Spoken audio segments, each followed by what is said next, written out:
Jimmy. I figured you would be. Yeah. Yeah, yeah. So where did we? Over here. Okay, thank you. Thank you. Thank you. Yeah. I didn't have a picture. Okay, no, but we're good. We're good here. They're just curious. Oh. They're the same. Okay, thank you, Dana. Yeah. Okay. It should be right at 8:30. What was that? Countdown. Okay. Thank you. I'm not, yeah, that's what they know. Yeah, can I set up over there? Should we get a shot? If he said there? Oh, okay. And then that was it. Yoshi? Oh, that was upstairs. Your first team here. So we are live Yours to okay? Akaku. I'm not sure about our the website yet. I mean, I'm not sure about YouTube, but we Akaku should be we okay. did All right. fix it to the station. Very good. I put a lab up on the stand of the bench gym, and then I put a shotgun here in case anybody wants that. It's kind of good. If you want to pop a lab up under the judge's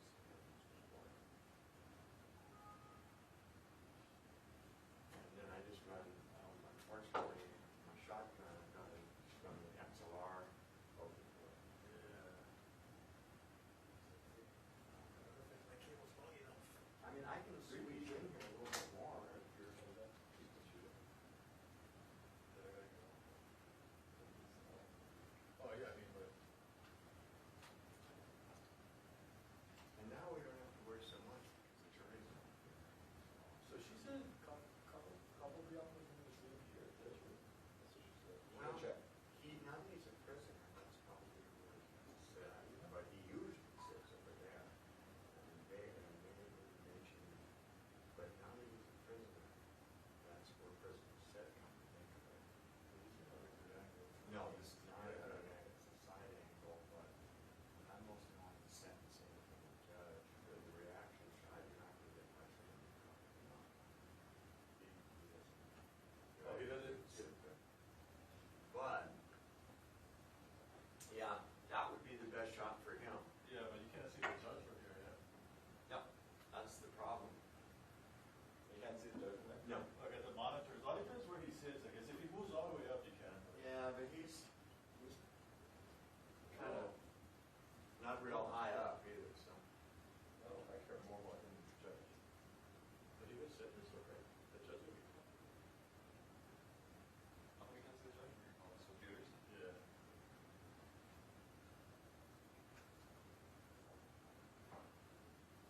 Do you think this is going to be a patent courtroom?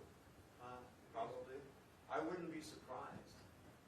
But if you're there first, then Oh, we can sit over there? you know what? She's going to ask. She's going to ask, but I don't see why you wouldn't. Quite frankly, but then again, it's entirely up to the data. We have everything go through her. So, office like that. And if you need me to try to squeeze in anywhere, Well, if I'll be happy to do that. Can I come out here? Like, shoot from here? Well, once the Or you got to keep this clear? well, I have been told to keep it clear, but once people are sitting, there's no reason why we can't hop out of the aisle because you can always, I don't see anybody getting up and leaving when they're anything important. I think it's the judge is just that fast. But he hasn't spoken to me. All right, so his face has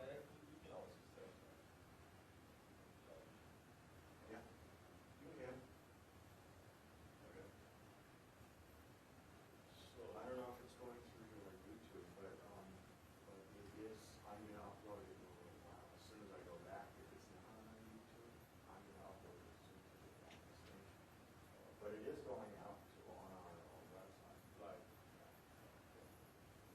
We weren't sure, because it wasn't on the last night, whether we were streaming, so and Dana just said he's going to do the session. Okay. What's your name? Chivo? Chivo. Chivo. Chivo. Yeah. Right. Stuart. Yes. So, yeah, you're welcome to use the, yeah, everything. So you let me I- go over it. You can sit up over here if you like. Thank you. Thank you. Can you stay in touch? Oh, absolutely. Chivo, YouTube seems to be working, not Kaku. So is that for sure he's going to be sitting there? I don't know. Oh. Pretty sure, Pretty yeah. sure. but Okay. Okay. Never know. Yeah, Never know in this courtroom. Joel, I don't know, where's our judges running in? yeah. You certainly can, Okay. before he comes up. Because we have two bodies. And if not, they have to wait till it's over. One more question, Yeah. sorry. If he does sit there, do you Yeah. know approximately where he's going to sit? Probably either right here, this chair, Yeah. or the chair. Okay. Yeah. Okay. Thanks. Thanks. No thanks. problem. As close to me as possible. No, yes, possible.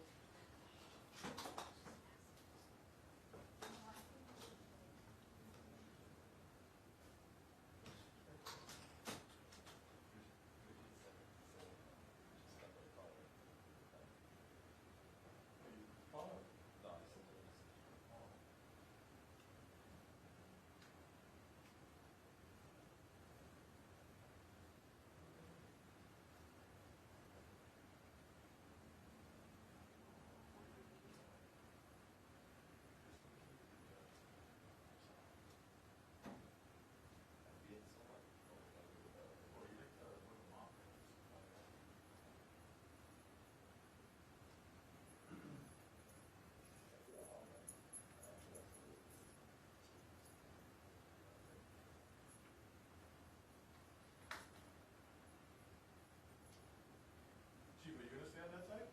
Yeah, You don't care about? yeah, I'm good with that. Okay. I got hours of footage of him just sitting there, just staring straight down. I don't know if, I mean, if you get another great shot, that would be cool. Maybe we could share. I don't know. Yeah, that'd be great. And we are going to YouTube, so you can, Oh, okay. because it wasn't working last night at all, but it is this morning, so, Okay. Is it live stream? yeah, Oh, that's a shot there. yeah. Is that a? Okay, we will talk about prosecution. Nice stuff. Okay. I'm gonna, come to think, I'm gonna turn that down. All right, thanks for that.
Restitution. Is it? Is it recommended? Yeah, I saw that.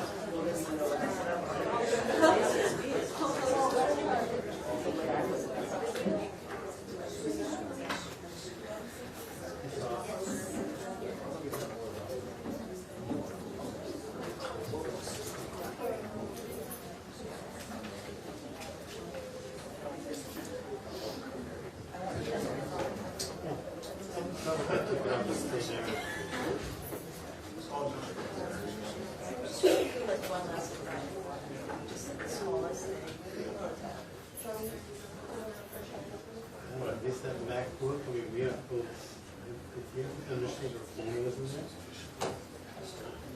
What kind of phone do you get with your phone? I said, no, I do.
She's flying down to Mobile right now. She had to fly way down for Florida. But we're supposed to start at 8:30.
Where he goes, everything. Where are you?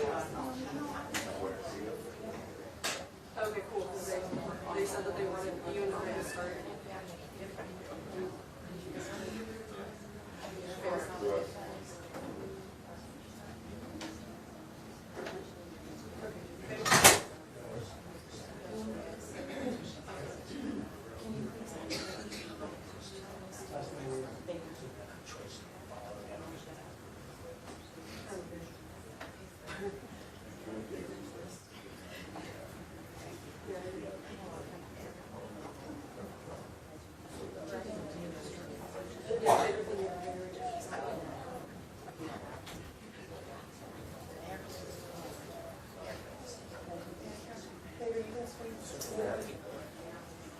We're waiting in court with 1%.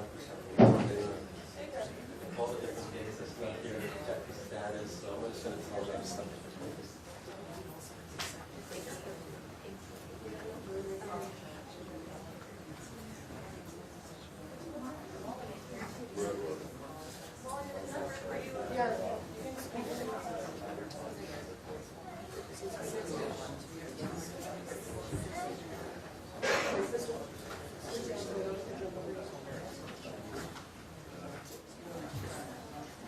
Oh, it's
Second Circuit Court is now in session. The Honorable Joseph E. Carter is presiding. Please be seated.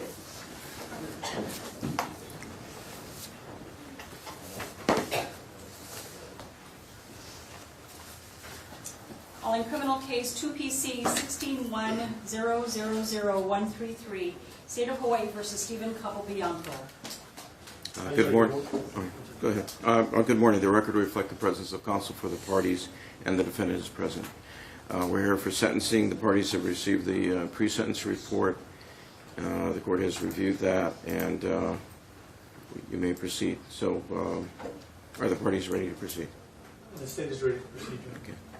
Defense is prepared to proceed as well. We'll acknowledge receipt of the PSI. We have some concerns about the parameters of this in terms of who's going to be speaking. I guess I would give the court the option of whether we want to approach and talk about this now or whether we'll raise an objection at the time. Well, if there's something you want to discuss at this point, you can approach. Off the record. That's fine.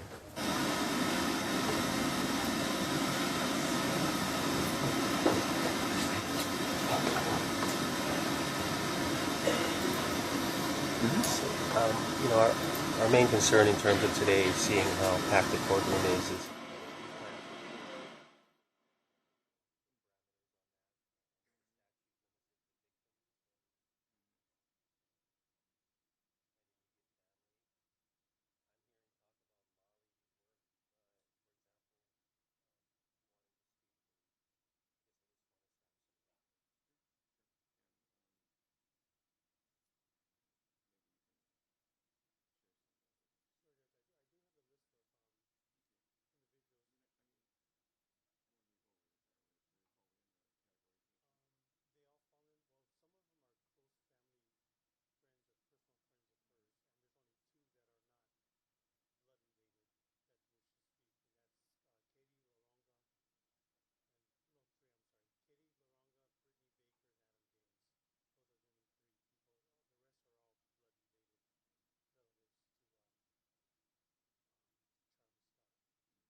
All right, Mr. Rivera and Mr. Uplow are ready to proceed then.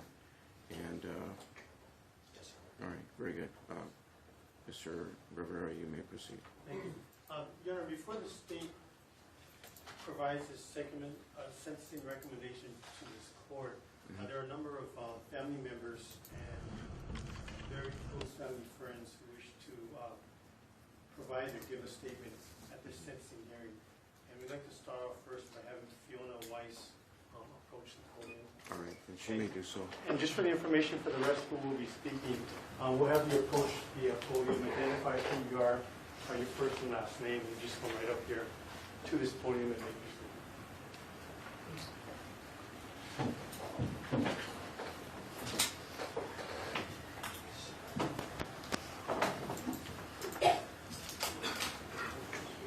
Excuse me, Your Honor, is there anything mandating that Mr. Capobianco remain in that box? I know that the court's... If you have, I'm gathering by the remark that you have some other preference. And may I request that you sit at counsel table? And We just see his eyes. I don't think that public opinion has a say. I agree with that. And please understand, in terms of anyone in the gallery, if there's anything inappropriate that occurs during today's hearing, the court will have no alternative but to ask the sheriff to take immediate action and to excuse that individual or individuals from the courtroom. So please understand that. We want to make sure that everyone is heard. That's part of our process. And in order to have that occur, we need to make sure this remains an orderly process. So I thank you in advance for your cooperation in that regard. And in terms of the sheriff's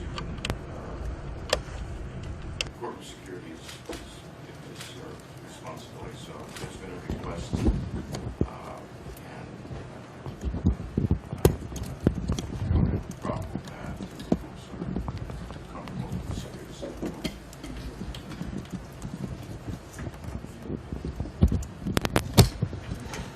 Shackles or anything, we wouldn't oppose him or that remaining on him sitting here if that helps the sheriff.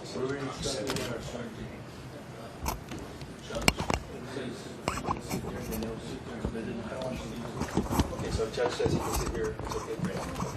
What? He sits on it, you're going to have to move this whole first. Ladies and gentlemen, we're not asking for comment from the gallery.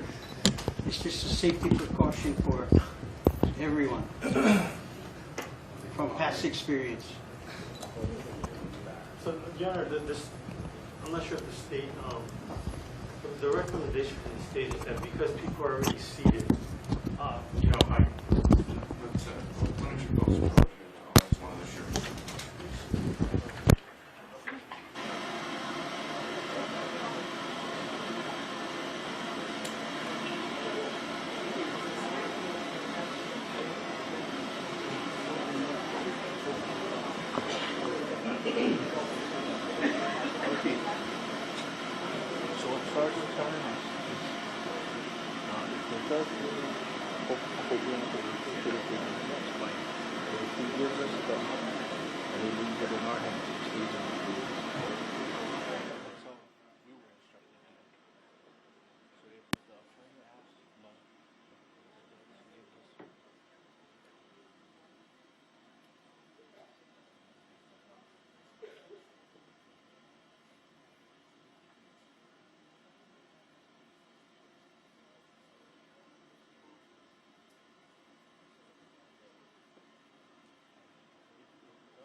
This is one of the sheriff's.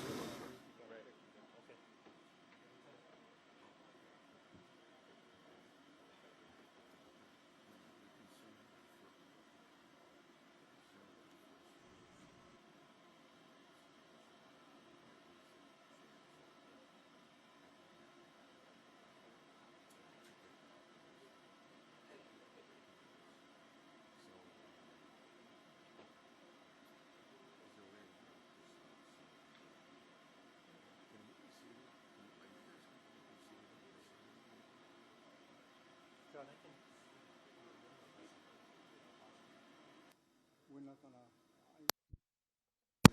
Where is that? Should not be moved. Okay. Then I better go on. That's it.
All right. We're going to proceed. The defendant will remain seated where he is. Counsel will be given full and fair opportunity to talk to their client at any time they need to do that. I just want to remind everyone, we have a system of justice here and throughout the United States. It works very well. And it works very well because of good citizens like you. And it's going to work well today if everyone conducts themselves in an appropriate manner. Everyone wants to see justice under the law. And I'm going to insist that what occurs today be under the law and not based on anyone's personal views or opinions, but based on the law, and that includes conducting yourselves in an appropriate manner. And I have instructed the lieutenant in charge of security today to remove anyone not doing so. I don't want to do that. That's the last thing I want to do, because it's very important that anyone who wants to see these proceedings have the opportunity to see them. But at the same time, I cannot allow a process that comes apart and becomes disorderly. And it will only serve to disrupt this case as well. If any of you want to make sure that this occurs in an orderly manner, then you should conduct yourselves accordingly. I can't imagine why anyone would want to do anything to jeopardize these proceedings, no matter what your opinion might be with respect to this case. So please, that's the last thing I want to do is have someone excluded from this courtroom. But if I have to, it will be done. I have the responsibility to make sure that's done, and the sheriffs have the responsibility to make sure that this hearing is conducted in an orderly manner, which provides all of you, everyone in this courtroom, with an appropriate level of safety. Again, I thank you very much for your cooperation in this regard, and thank you for listening. Mr. Rivera, Fiona Weiss was about to address the court, and you may come up to the podium. Thank you. And good morning. Would you please state your name for the record? My name is Fiona Weiss. Thank you very much. And if you'd like to address the court at this time, you may do so. I realize you may be a little nervous. So please relax, take your time. There are no time constraints here. I just want to make sure that you're able to share whatever you would like to with the court.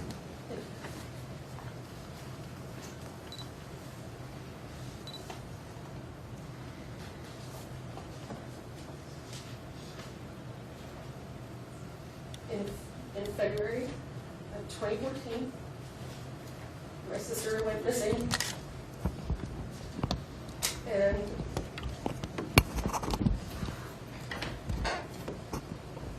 time froze in that day. It froze. Everything stopped.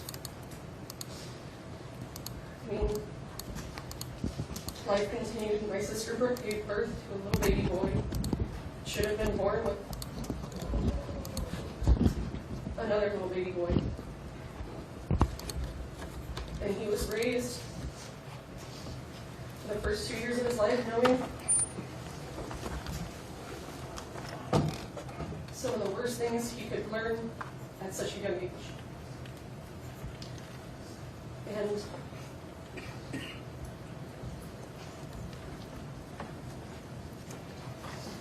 I feel like everybody's expecting to be able to move on after today. We're hoping for it, but there's no moving on.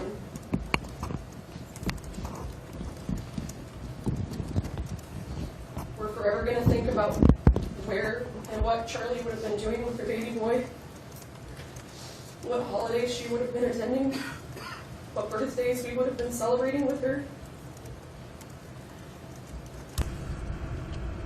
And that's forever going to be weighed in our minds every day of our lives.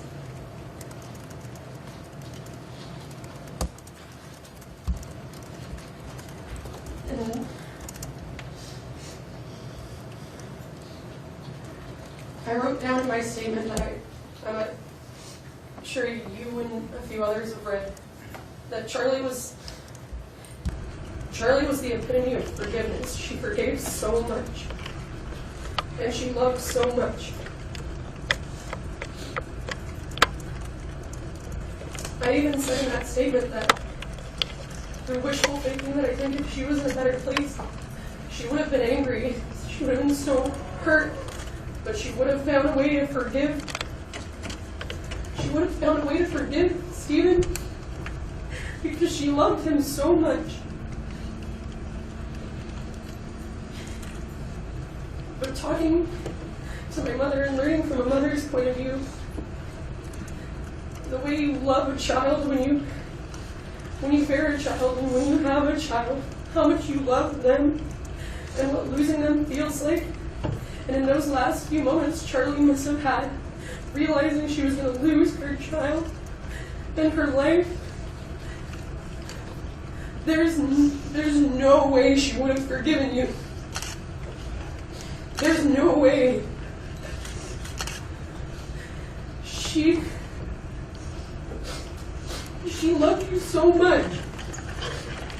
She loved you enough to bear a child for you.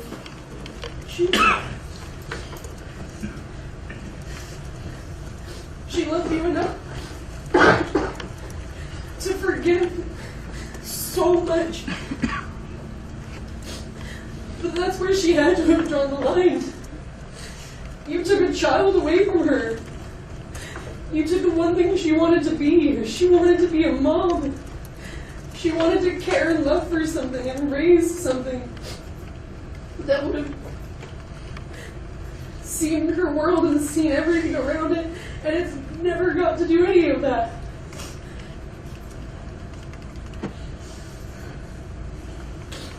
And I know I'm not a religious person, and I know you're supposed to turn the other cheek and forgive in a spiritual way so you can move on. But there's no forgiveness in my heart, and there's none, I believe, in Charlie's either. And I really hope that none of you find forgiveness, and I hope you let him see that today. I hope he doesn't feel forgiveness that he doesn't deserve. And I want you to understand that after today, no time froze for everybody. And we won't ever forget Charlie, and we'll never forget you, and we'll never forgive you. That after today, our lives are going to go on, and yours isn't. Yours is going to be stuck in a cell forever thinking about what you did, and where she is, and how much she must hate you for taking her child away.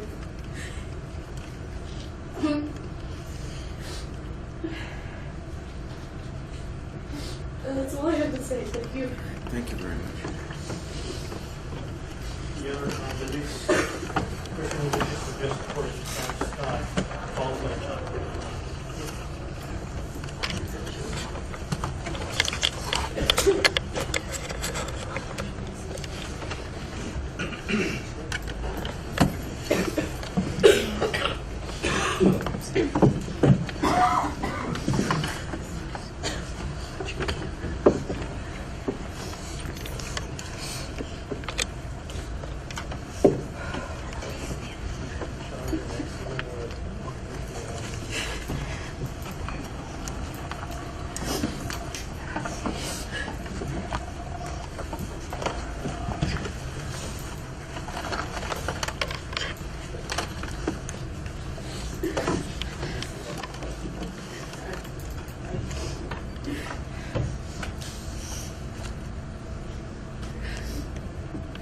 Good morning. Would you please state your name for the record? My name is Jan Stratford. Thank you very much. If there is something you would like to say to the court today, please feel free to do so. And I can recognize that anyone doing this will be nervous, so take your time, and when you're ready, you may proceed.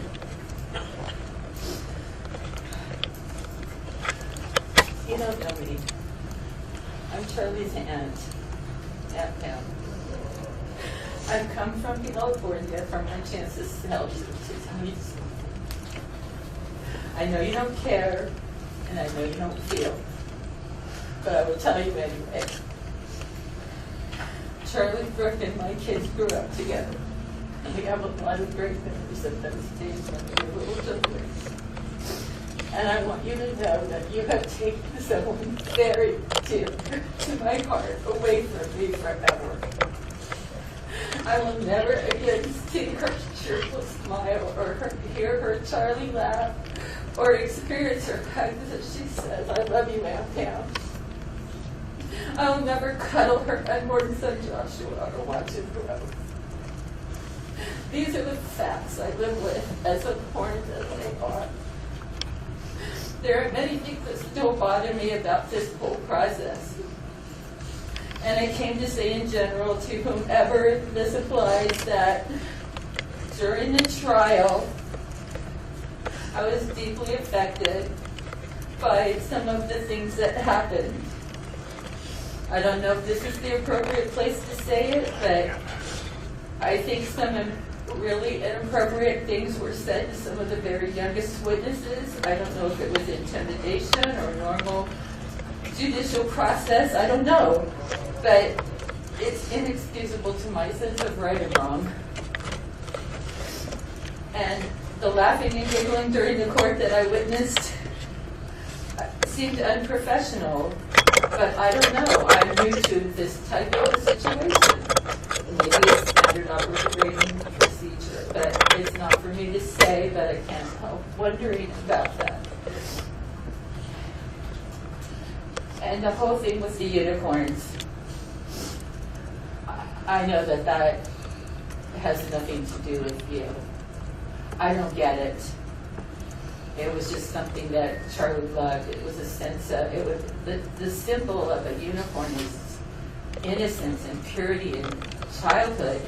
And it was something she loved, and it gave her family great comfort. And that was taken from them as well. The things that this family, my family, has had to endure during this trial are unforgivable. This beautiful state of Hawaii needs to do something to make it easier for the victims of these kind of terrible crimes. I come from California. We have Marcy's Law in effect there. I was the victim of a very, very minor crime, and I was given so much help and so many protections, I guess you would say, that it made it easier to deal with this whole situation. So I don't know, perhaps Hawaii needs to look into that a little bit more, this whole Marcy's Law. But I just want to make sure that the things that have happened to my family don't happen to someone else. I know I'm not a legal system professional. I'm a teacher and a concerned citizen who has seen and experienced the issues that I was just speaking of. I came to say that I've seen it for myself and I don't like it, and I don't want another family to endure it. But the major reason I am here is to tell you, Stephen, I watched you for 6 long months as the trial unfolded. I heard about how you treated people, and Charlie in particular. I heard that you used, lied to, and manipulated people around you. And through it all, I never saw any sign of emotion in you. I was struck by the evilness that I saw in your eyes. Nothing there, no humanity, nothing. I saw no glimmer of fear, shame, sorrow for her death, or even for the murder of your own child. I did see once in a while a little depraved smirk, but no emotion, nothing. I spent countless hours trying to figure out why. Why would somebody do such a thing when they could just walk away and not have to look back? Why? Who could be capable of such a heinous act? Charlie was kind and generous and beautiful and giving. Even as a small child, everyone could see that. Those were the qualities that shined through her all her life. And you used her best qualities against her to lure her out into your trap, and you planned this ahead of time, and you tortured and murdered her in the most evil, violent, heinous way possible. You made sure she knew that her baby was going to die before you finished her off. How could you do such a thing? How? You murdered your own son. You've been found guilty of murder. Murder! And still no emotion at all. Anything. Nothing. So this is what I came to say to you, Stephen. And I know you don't care, and I know you don't feel, but I do.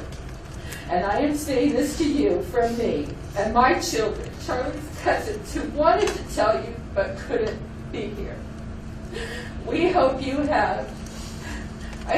we hope you never, ever get out of prison, because I have no doubt in my mind that the people around you would not be safe. We hope you have a short life, and while living, we hope that you are tormented and tortured and afraid every hour of your life.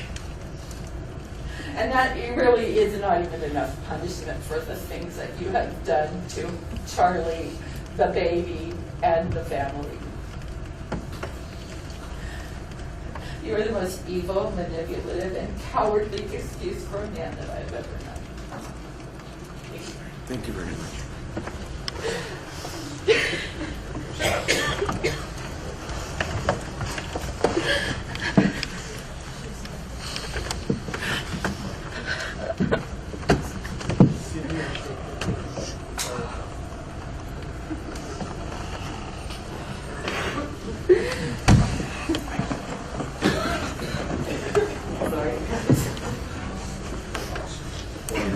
Good morning.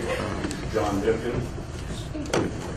If you have something to say, you would, to the court, you may do so. Yeah, I wasn't going to address it, but figured it'd be best get up here and support my family, give them some strength since I'm up so soon. Maybe that'll encourage the rest of them to keep going and do what they need to do on this day. Pretty much, we have certain laws, and we have laws that we don't have that we should. So, my only concern is, you've been doing this a long time. You know what you're doing. Begging you to please, fullest extent, that should never get out, and punish him to the hilt. You know what he did and what he didn't do. He's never going to admit it. He's probably never going to tell us where she is, which he should. So I'm just begging you to please do everything in your power that you can to make sure he gets punished to the full extent. He is not going to be rehabilitated. He is no good. He's damaged. I hope you take all of that into consideration. I appreciate you being patient with the family on an emotional day and letting them get up here and speak and see what they have to say. Thank you very much. Thank you very much, sir.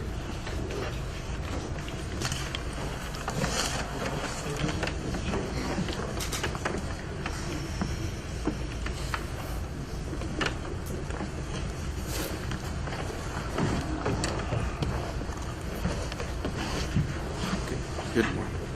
All right. You may address the court at this time. Thank you. Take your time.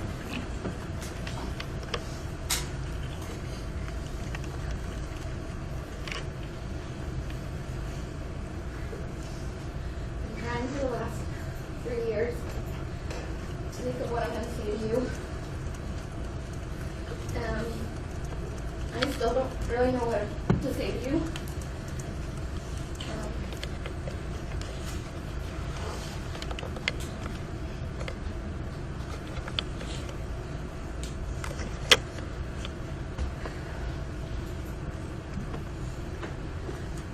I'll say again what Aunt Pam said, that I want so bad to make you feel the pain that she felt, or to make you feel something, to make you suffer. But as we all know, nothing we could ever say will ever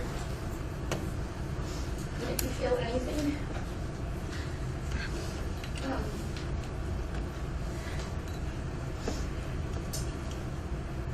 You may have taken Charlie from us physically, but I want you to know that she is here in spirit, and she is here stronger than she ever was before. And if anything, I hope you can feel that. I hope that you can feel her here. We never really took her away.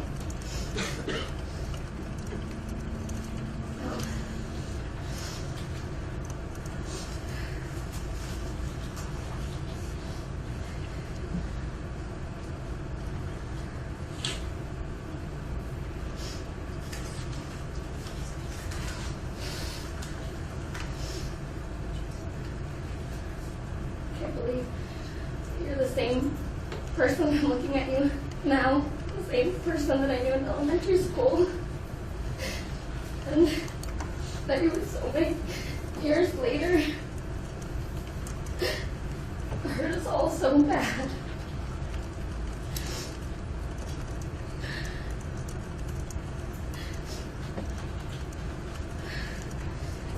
And like I said, I know you can't feel, you're incapable of feeling any mental pain or remorse or suffering mentally, but I hope that physically you feel it more than you made her feel it.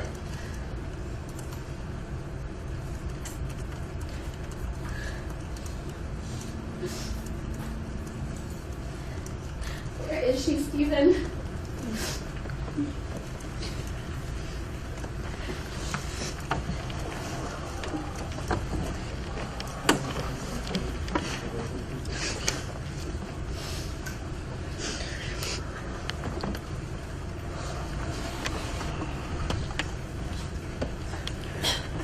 Good morning. Would you please? All right. Thank you. You may proceed.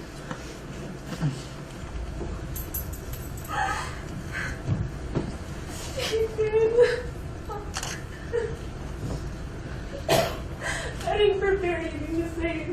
I don't know what to say to you. But I'm going to object. As much as this is not a hearing to address comments of Stephen Capobianco and have a conversation with him, this is the court relative to disposition and sentence. So I would object to conversations or attempted conversations with my client. Judge, I think that's inaccurate. There was no attempt at a conversation with the defendant. The person speaking is obviously under a great deal of emotional stress at this moment. I can appreciate what she's going through, and I will allow some latitude in light of that fact.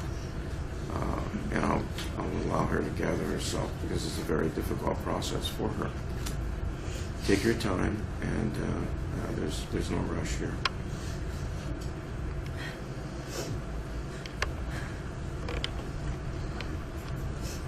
I feel like it was all for nothing, you know? You didn't even have to put your name on the birth certificate. You know, it's not just Charlie, little baby Joshua that got their lives gone for, can't even talk right now. It's not just their life that got thrown away, it was yours too. And I feel bad. I feel like a monster for feeling bad, but I do. I thought we were friends. I just can't even imagine that you would do this.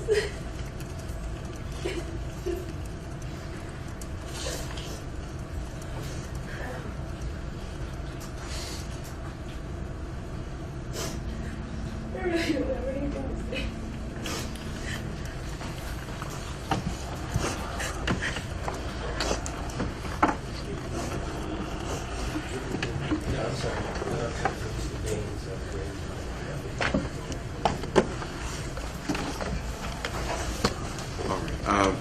The court will overrule the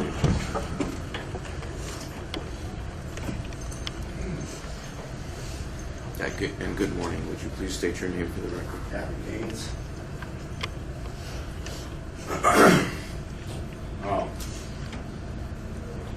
Your Honor, I want to expand a little bit on what Johnny touched on.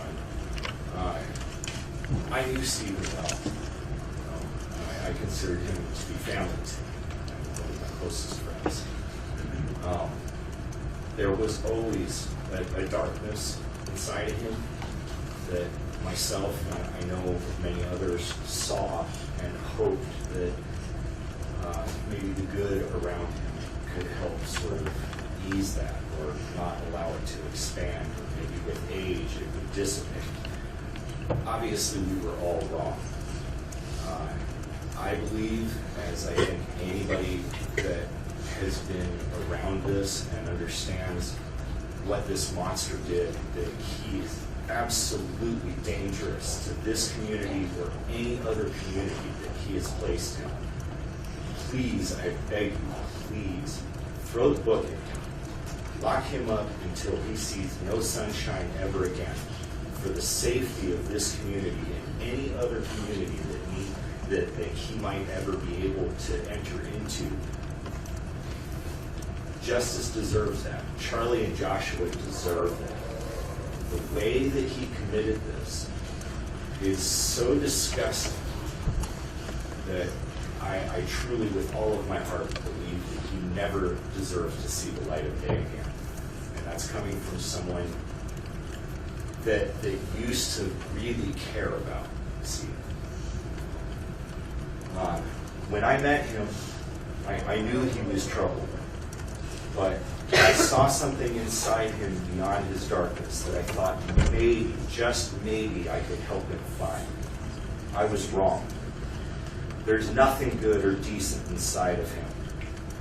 You're a purely sociopathic person that hasn't shown 1 ounce of remorse or regret for this disgusting act that you planned and executed. I don't believe I've ever seen you express any genuine emotion in the entire time I've known you. The hatred that your drug-addicted, con artist criminal of a mother placed inside of you is all there is. But you deserve no pity or forgiveness for what you've done. Lots of people have had much worse upbringings than you and haven't made the choices that you made that have brought us all to this point. You chose to lure Charlie and your unborn son out to New Wailua when we all know your truck was never there. You chose to end their lives, your son's life, before he ever had a chance to take his first breath. You chose to lie over and over and over about every detail of this horrifically cruel crime. And still, to this day, you choose to remain silent. Where is she, Stephen? Where are they? Your choices have paved the way for you to live out the rest of your miserable life in fear and pain. If you think you understand where you're headed from here, you're sadly mistaken. Almost 3 years in county jail has not prepared you for the horrors you will face every day when you're moved to prison. Every moment of that fear that you will feel you have earned tenfold. And I hope you will someday understand the fear that you forced upon Charlie as a result of your choices. You betrayed her. You betrayed me. You betrayed everyone that ever cared about you. And for what? Because you didn't want to be a dad? Because you couldn't stand the thought of being connected to Charlie for the rest of your life? I'll never forgive you, Stephen. And I will spend the rest of my life doing everything that I can to bring the rest of the truth to light. If someone helped you and you think that they are safe, you're wrong. If you had an accomplice, that person or people will eventually be joining you in that cold, dark hell you call home now.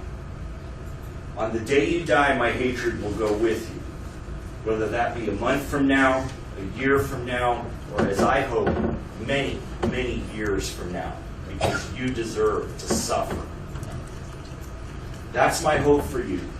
You live a long life in fear and pain, never knowing if the next day or moment will be your last.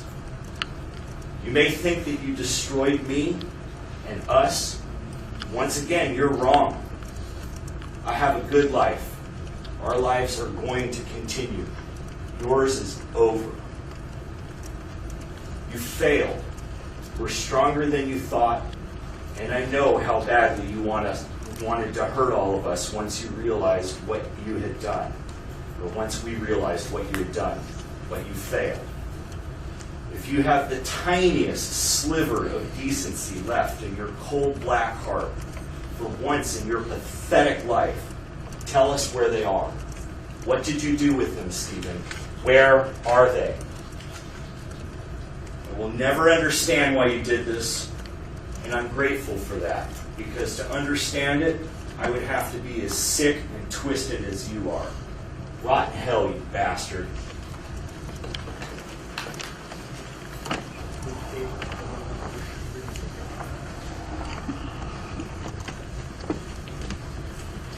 Go ahead, Jeff. Same grounds. The statute's pretty clear. I don't know. Is the court making some kind of finding? You know, pursuant to the statute that allows this? You and many other attorneys have brought people in that don't fit into certain categories, and the court will sift through what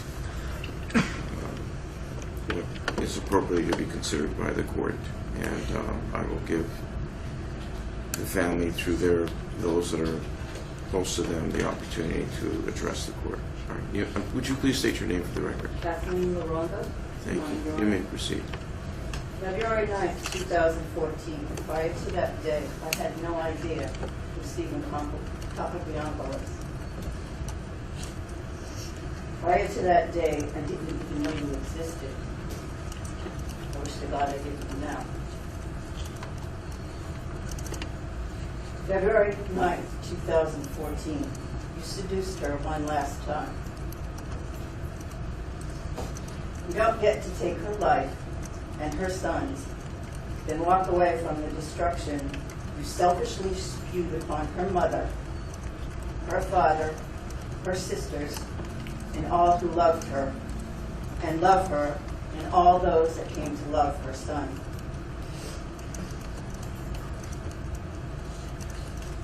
February 9th, 2014. You chose to kill Charlie and Joshua. You chose to murder two lives that had a purpose here on this planet.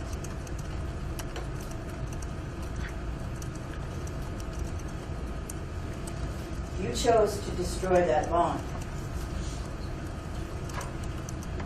You chose to destroy her body and the body of her son because you were not man enough to be responsible for what you created.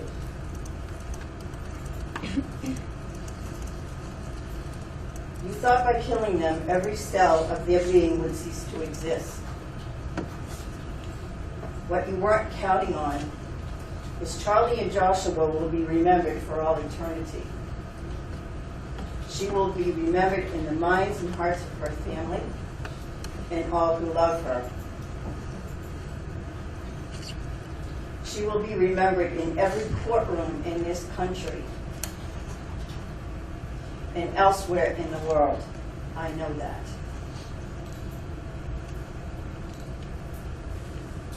They will never be forgotten because each and every one of us will see to that. You murdered them. You took away their last moments on this earth. You didn't do what you didn't do and could never do was destroy their spirits. Your spirits will live on, Stephen, and yours will die.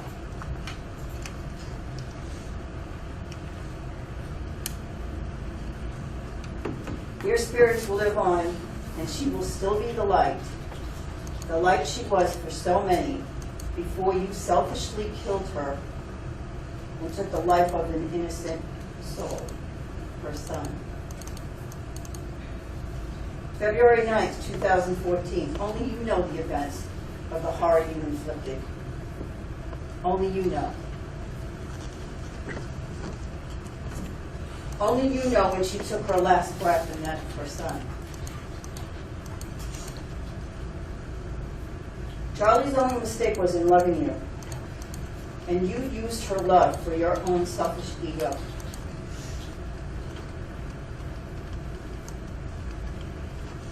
You don't get to walk away.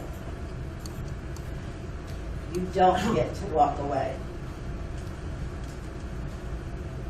What you do get is a chance to tell her mother, to tell her father, her sisters, and all those who love her, and her unborn son where she is.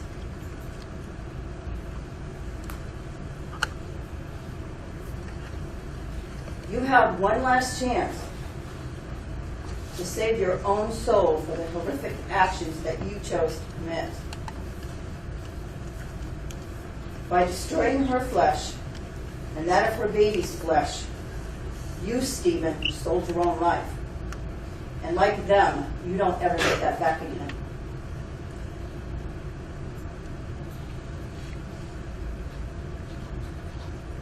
No matter how long you live, you don't ever get your life as it was again.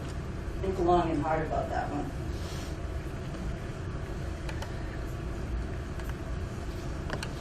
Tell them, Stephen. Tell them where they are. If there is anything human in you, give her family peace. If you do, you'll be saving your own soul. Otherwise, you will live out the rest of your life in darkness, and that darkness is hell. Thank you, Naomi. Thank you.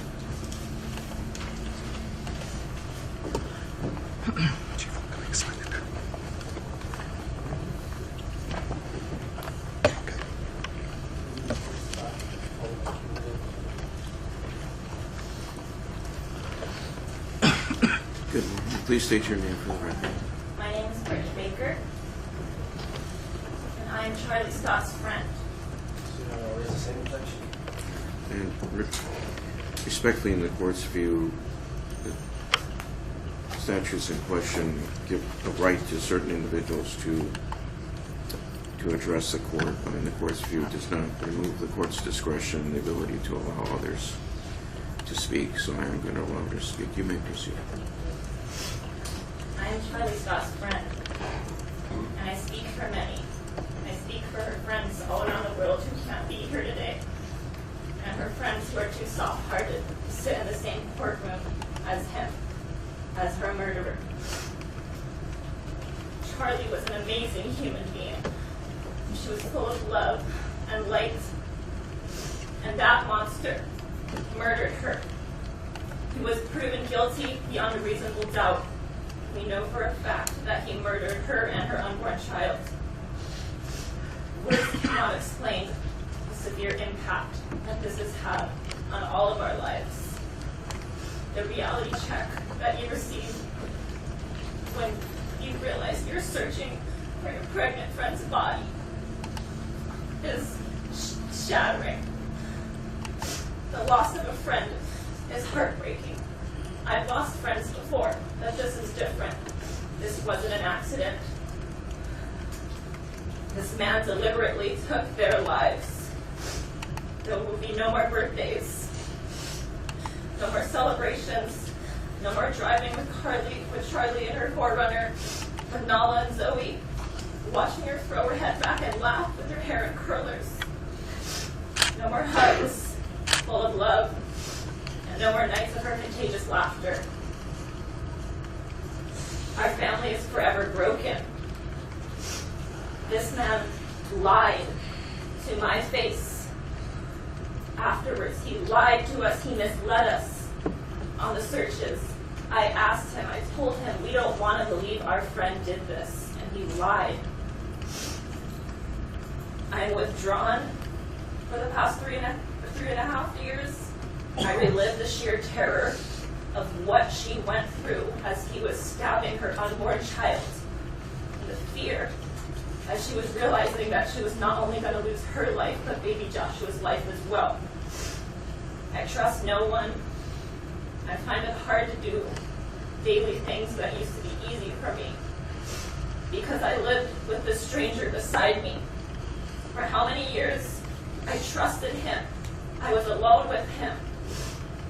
I trust no one now. The stress of this makes me physically ill. It has affected my life and all of Charlie's friends and family's lives so much.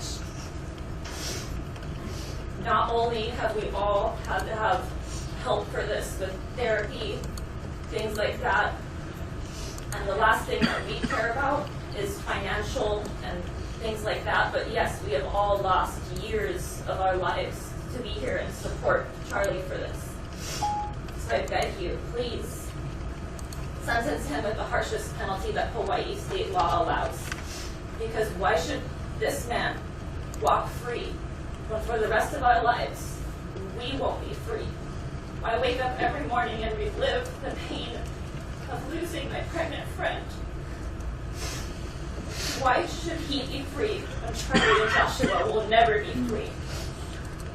Stephen, where are they?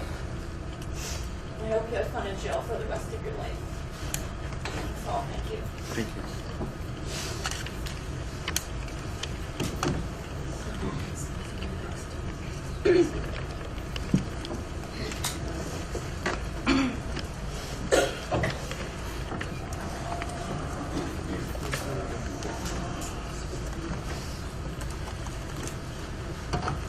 Good morning. Please state your name for the record. My name is Rose Scott. And you may address the court at this time.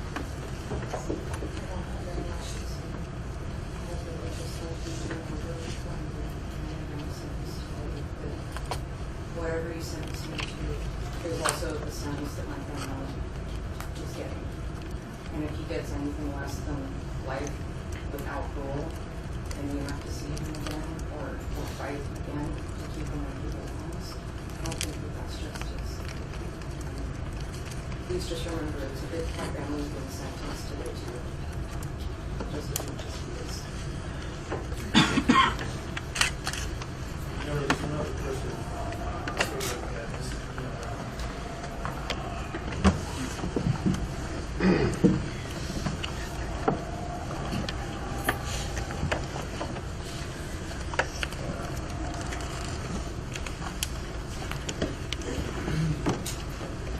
Good morning. Please state your name for the record. Christina Brown. Thank you. You may proceed. I'm standing here today to speak for my younger sister Charlie and my baby nephew Joshua.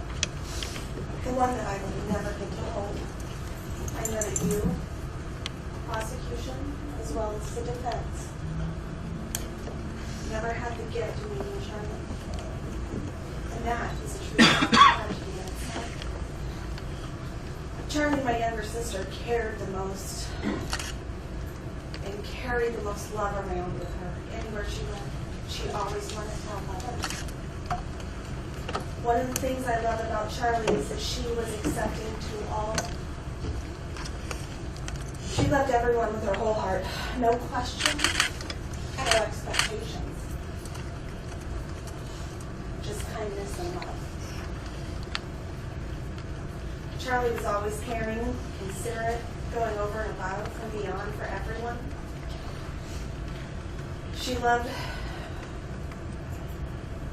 The world lost a rare and special and one-of-a-kind young woman. I can go on all day and tell you about the wonderful woman she was, living there not enough hours in a day to give her beauty and her essence true justice. What I want is for the guilty murderer to never have the opportunity to hurt anyone again. This monster did not just kill Charlie. He killed his own son. Not just killed them. He butchered them. He cut her baby into pieces. Tore out her piercings. He broke her jaw completely off. He proceeded to deflesh her. Who knows what other sick things he did to her and to your own son. How did you do this? How do you live with yourself? Do you hear her screams when you close your eyes? Do you hear her begging to save her baby? When you close your eyes, do you see her blood in her fingertips, in her legs, in her toes? Stephen, what did her intestines feel like? Were they still warm? I'm not objective. This is not conversation again by a complete stranger. I don't even know who this person is. Well, she's She's not not a complete. victim. She's not a victim by Hi. statute. I'm Charlie, sisters. Wait, hold it. Okay. All right. This is not a poetry session. This is a Okay, stop. to the Stop. court. Now, if you would please address me, I'd appreciate it. Thank you very much. Because it doesn't change the fact of what he did. I can address anybody. It doesn't change the facts.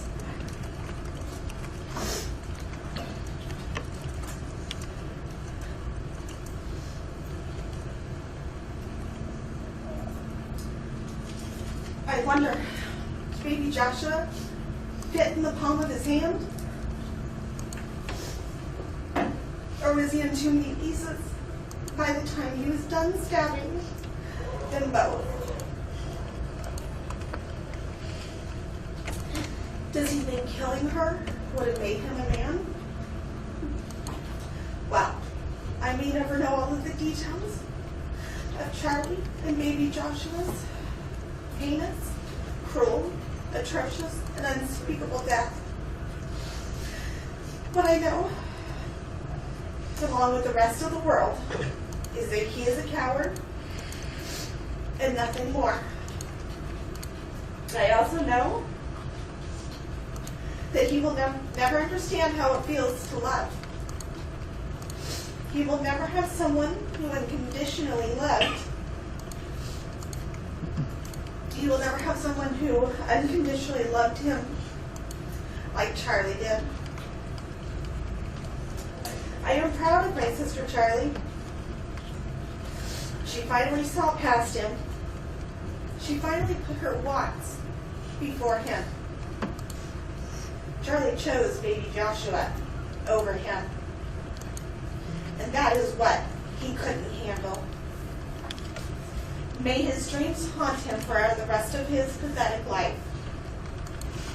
Your Honor, you took an oath to protect your community.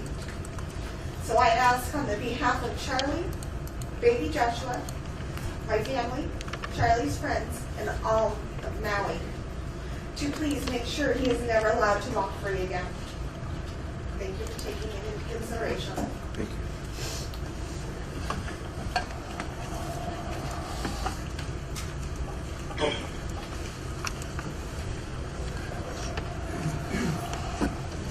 Good. Please state your name for the record. My name is Kimberly Scott. Attorney Scott's mother. He stayed for 3 years, 1 month and 16 days.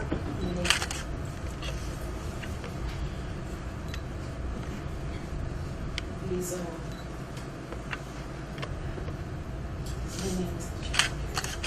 They do what they do because they're paid. These are child attorneys, and they do what they do, and they continue to do what they do because they love them. And they all fall out past financially and business. I wanted you to know so that he's so much of what I wanted to say, so I'm not going to repeat it. I don't think you feel much at all. But I want you to know, Stephen, even after I knew what you did to her, I pitied you. I pitied you because I worked with kids like you who've been damaged. I felt bad, and I could hear Charlie's voice telling me every time I ever asked her why she was with you, she'd tell me because she knew you inside and how hurt you had been, and she thought she could help you.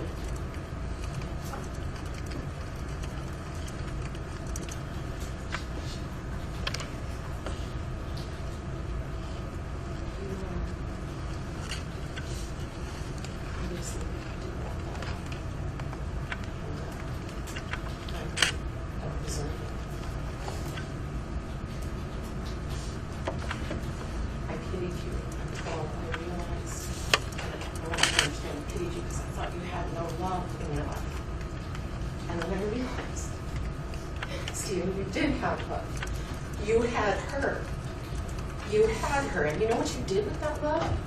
You stabbed it 27 times. You cut it into pieces. You destroyed it. You destroyed the only love you will ever have. You're never going to pet your dog that she gave you. You're never going to go on burn cruises with pretty girls again. Okay? You're never, ever going to have these things. It's over. And I hear tell that going to prison is no cakewalk. And I really hope, Stephen, that you know better than to sleep with both eyes closed. Don't trust. Keep your back to the wall. Animals like you don't last long there.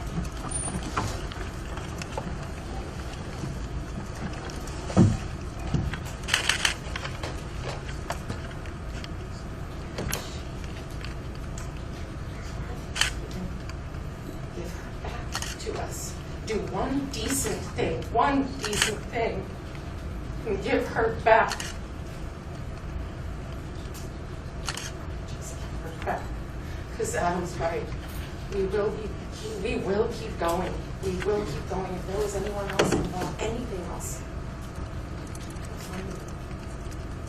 there's no way these people here are ever going to stop. 806 to the decorum. Please, please.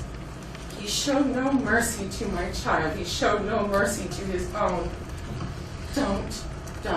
There's no mercy for him. He doesn't deserve it, and he never will. Please, do everything you can to make sure he never comes back out. Thank you.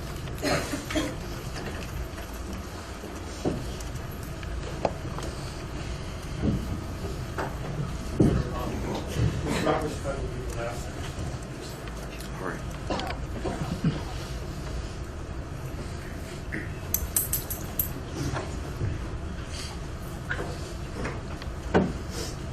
Good morning. Please tell us your name. My name is Robert Scott. I'm Charlie Scott's father. I reside in Seattle, Washington. As much as I would have liked to have been here every day, obviously I was here as much as I possibly could.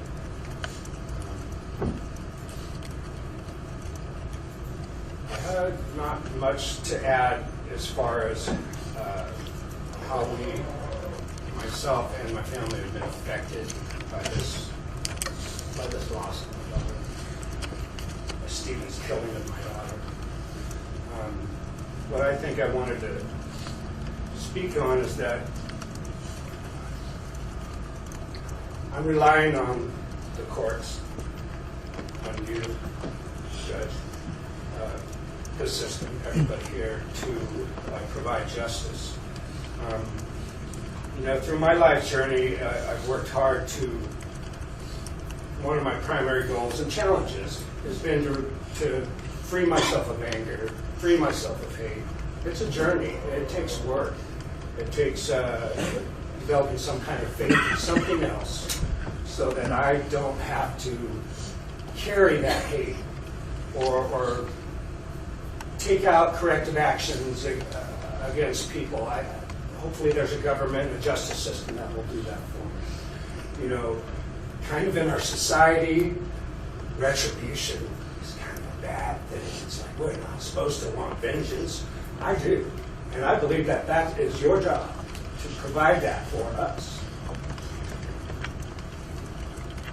The court must satisfy this human need for retribution. It sounds ugly. I do not like it. I thought I had grown past that. In the very highest degree, the most important things in my life, turns out I haven't.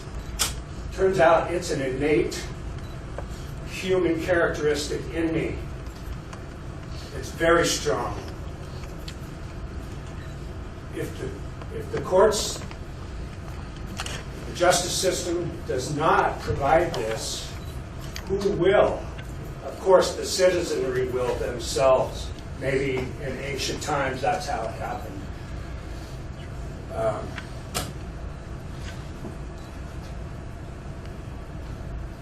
We demand the justice. We heard from the jury that they agreed that this was a heinous enhancement applied. I demand that life in prison without parole apply, and that it sticks. Because absent that, this judicial system, that is at this stage what has come out. Guilty and heinous, worthy of never being paroled. If that does not occur, what's left? If the court was not doing, if the justice system didn't behave in this way at all, you would have victims of crime worldwide needing to satisfy that retribution themselves. It would be pretty chaotic. And I personally do not want to carry out the required and appropriate retribution in this case. I don't want to subject myself to that. I don't want to admit all the pain that we've had, because it makes you happy, I would assumed. But, you know, I can't help but admit, of course, you've harmed us very much. We're deeply hurt. There's parts of me that will never heal. But like everyone said, we will go on. We will continue to live. We will have joyous days. But that doesn't diminish our loss that will continue. That pain might diminish just a little, but not much. It's there. The only way it's diminished is by other beauty and other life that we will continue to have, but you will not. That's about all I have to say, because I don't really give a shit about it. If this retribution is not satisfied, society will do it themselves. If retribution is not satisfied in this case, I will do it myself. My sister alluded to some of the very difficult statements and activities that we witnessed during this trial. Of course, we're going to have to hear things that are hard. Of course, even in the defense, we're going to hear things that we disagree with and that are very difficult and painful. Probably no way around that. But there were several incidents, and the behavior, and I would even say maturity, and things, there were some things in many of our opinion, and I think most, that just crossed the line, that were not okay. I just implore that you review this case and look at this from the victim's standpoint. I won't repeat everything my sister said, which was awesome and I agree with, but I was just appalled at some of the things that were said. Things that you admonished, but still they were thrown out there. And it was disgusting. And I want you to know how much that hurt and how much it angered me against you for not admonishing it further. I had an attorney say to me in a hallway one day, I don't remember which particular day, it was probably a particularly difficult day. He said, "It's my job." I took that as almost at least an apologetic tone, or at least a trying to explain tone that it's nothing personal. It was my job. I believe that was the intent.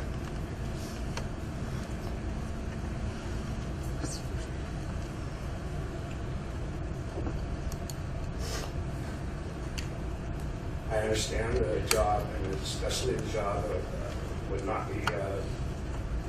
feel good to the opposition in such a violent case. But for some of those comments, and like my sister said, to the youngest of our family and vulnerable witnesses in this case, it's just inexcusable. You should be ashamed of yourself. I spit on you. Let's have him removed from the courtroom.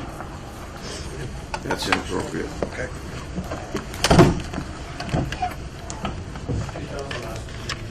All right, we'll take a recess at this time.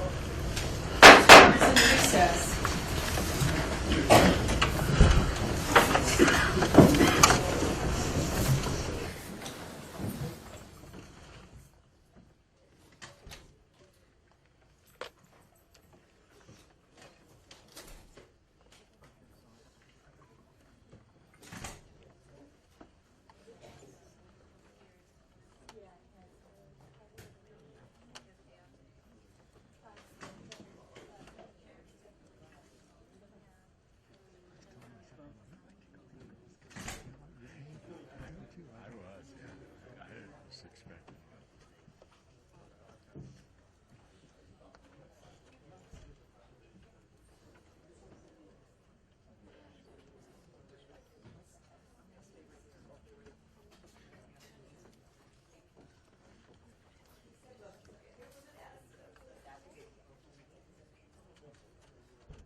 Yeah, I know, my back.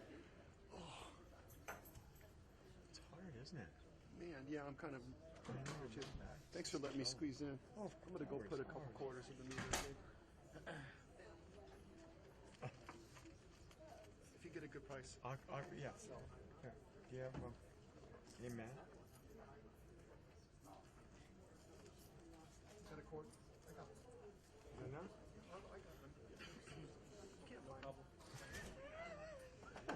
Oh, that's for the camera. No, I have my county sticker. I'm way up there. The meter. Oh, that's right. How long are we going to recess, I wonder?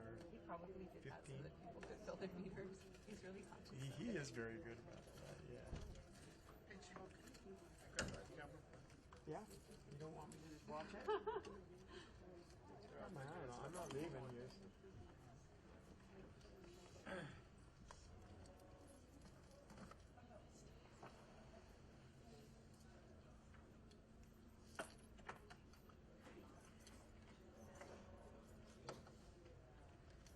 I'll keep an eye.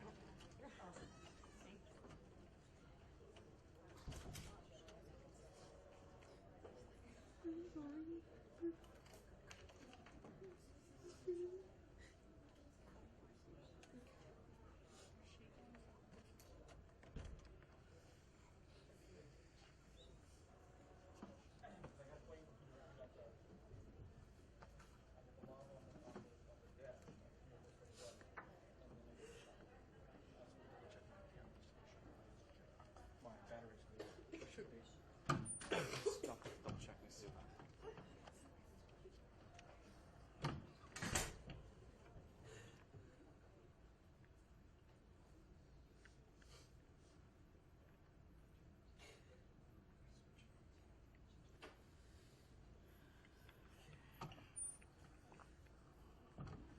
Better to be safe than sorry.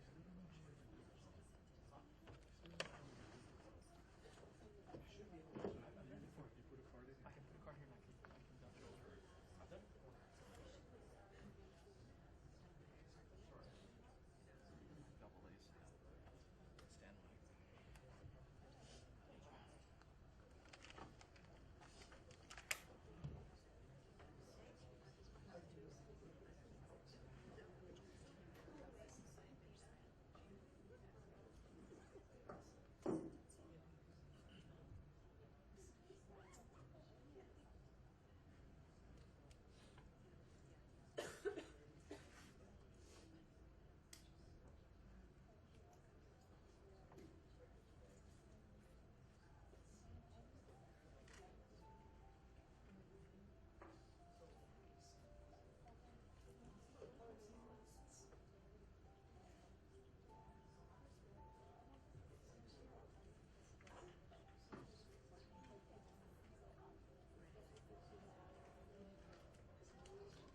sometimes when he's walking.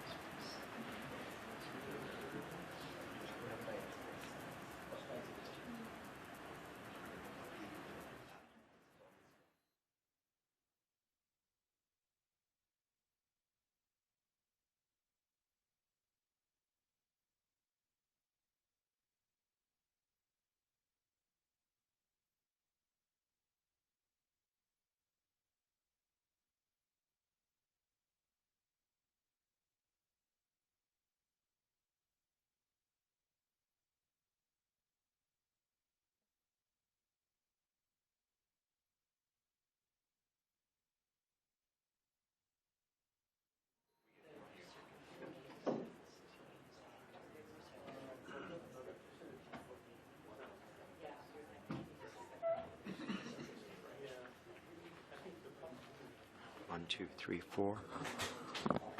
1, 2, 3.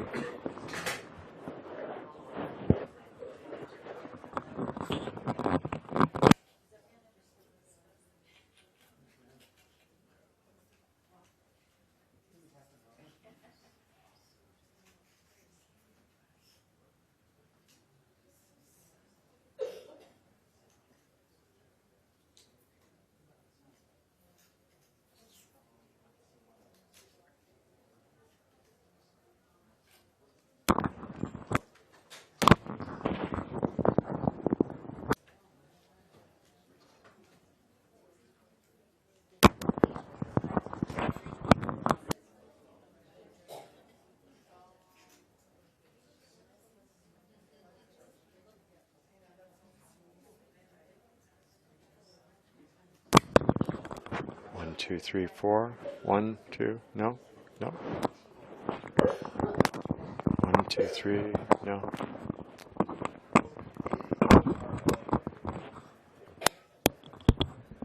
1, 2, 3, no. Okay.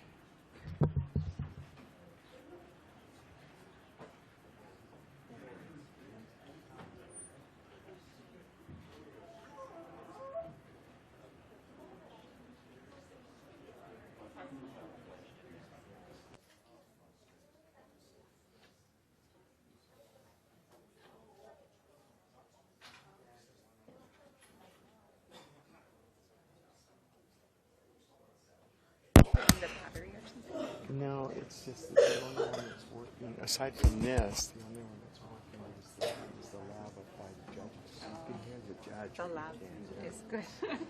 Yeah. They put this kit together for me last night. This morning I checked it. It's hard to check it until it's Yeah. But thank you. Do you need batteries for the one on the ground? I just changed it. Oh. Thank you. I appreciate it.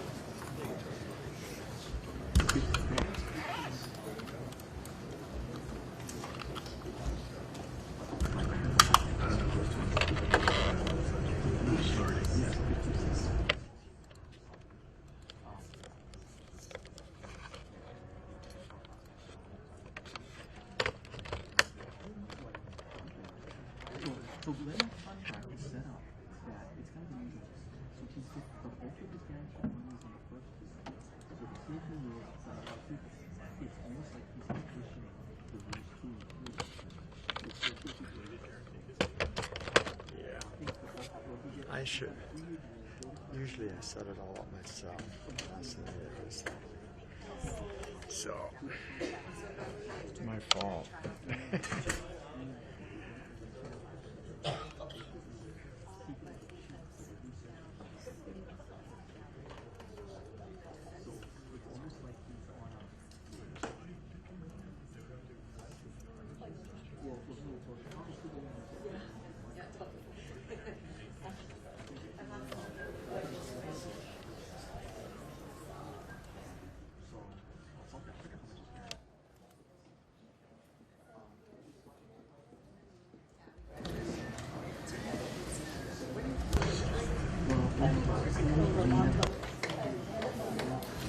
Oh,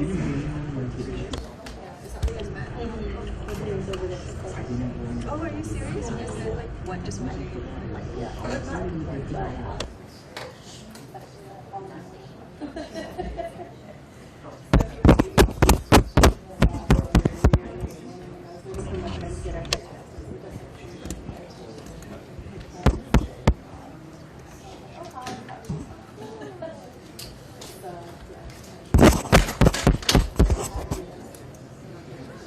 You know, it's just 10 minutes we have.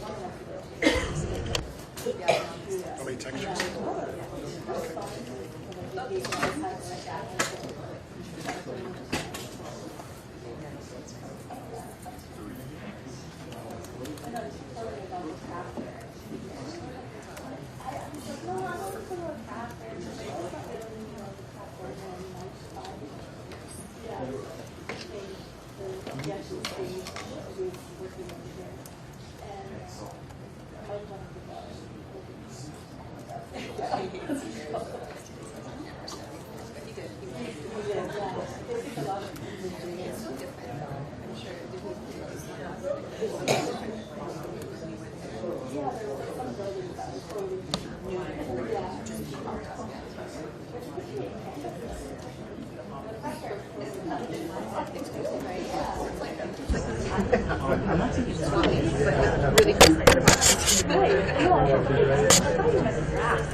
I'm going to come up here in a minute. That's what she said. I don't want to disturb her. I know. Thanks for watching. I'm there for Joe. I like when he cries and runs. I'm sorry, go ahead. What gets it is because of the small kids and the kids and stuff like that. What gets it. Yeah. I don't see how they're there.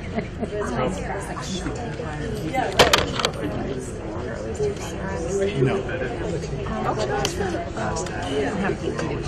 I'm sorry. I thought you were talking about me, but I wasn't sure. I was just not sure. You figured I'd wait till. Thank you. Actually, more is coming.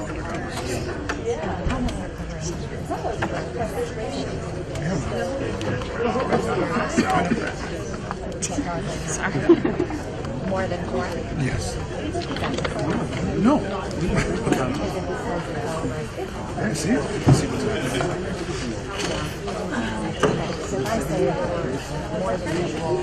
a lot more than usual. Yeah, it would probably quadruple the size of usual. A lot more. Yeah. Sentence, yeah. Yes.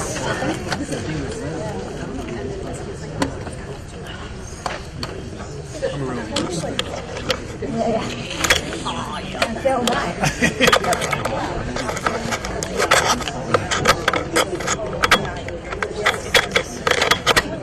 Thank you. It is. Yeah.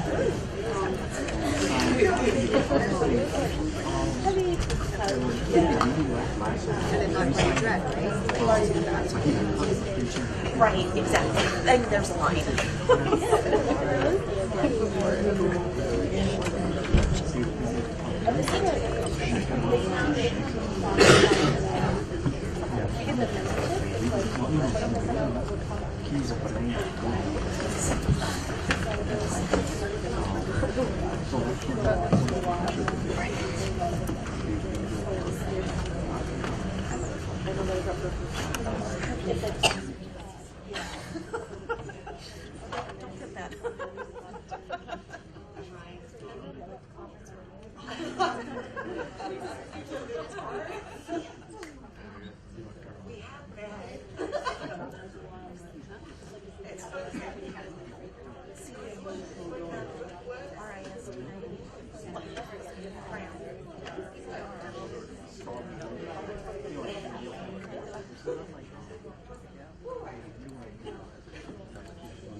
record will reflect the presence of counsel for the parties.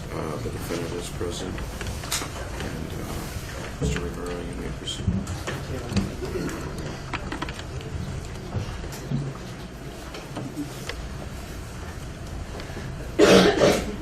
The defendant has been referred to as a monster. It's considered that monsters are men who embrace evil. They are men who commit evil acts. They are cowards who make choices, not because they have to or they need to, but because they want to. The defendant is that type of monster. Because only true evil is capable of committing the type of heinous, atrocious crime, of killing a mother and an unborn child, and then living in darkness and deception to life.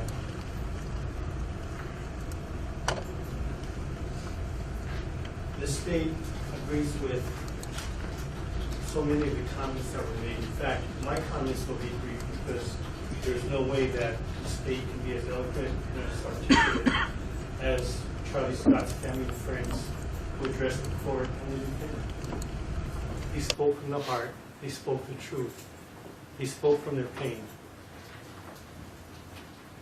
And the state sincerely apologizes at this time that there's nothing I can say that I can, or that I could think of saying that would bring any peace or calmness on the court reporter. Yeah. Are we recording? I'm sorry.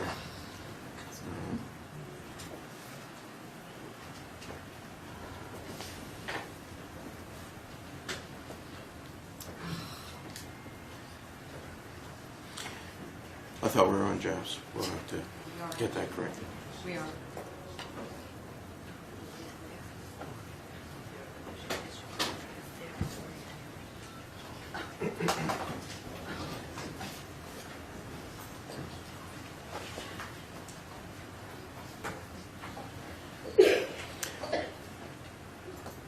The record will reflect the presence of counsel for the parties. The defendant is present.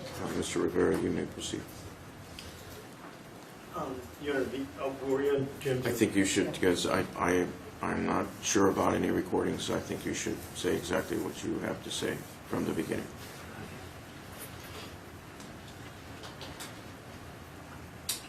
As the state argued earlier, Your Honor, the defendant has been referred to as a monster. And it's been said that monsters are nothing more than men who embrace evil and commit evil acts. They are also cowards because they are not required to, nor do they need to do or commit these evil acts. It's because they choose to do them. And in that sense, the defendant is the epitome of a monster.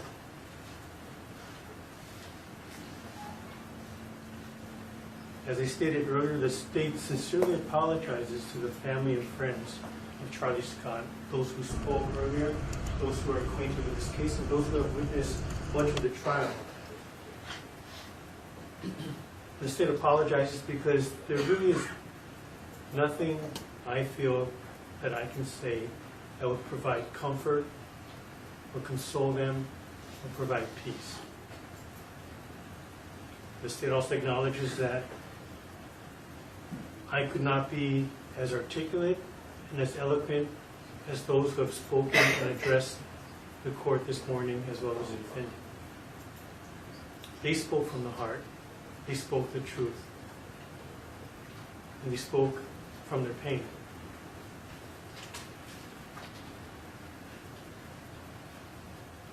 It is true that the state did not have the privilege of knowing Charlie Scott. And unfortunately, that's the nature of our business in these types of cases. The state, though, did have the unfortunate experience of becoming acquainted with the defendant. And as the family members and as a testimony came out at trial, Charlie Scott and the defendant were two polar opposites. You could find no two, or you could not find two people who are so much unlike each other. One is selfish while the other is selfless. One is callous and uncaring while the other is warm and loving. One pursues their own self-gratification while the other delights in the gratification of others. One embraces deception and darkness while the other lives their life in truth and light.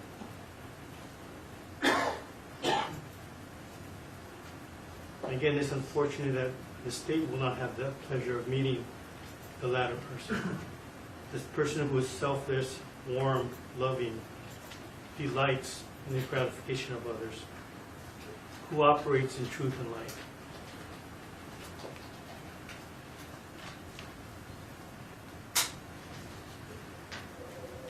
There's one other family member that did not address the court, but wishes, the state has agreed to refer to some of her letter that she wrote to the court in the pre-sentence report.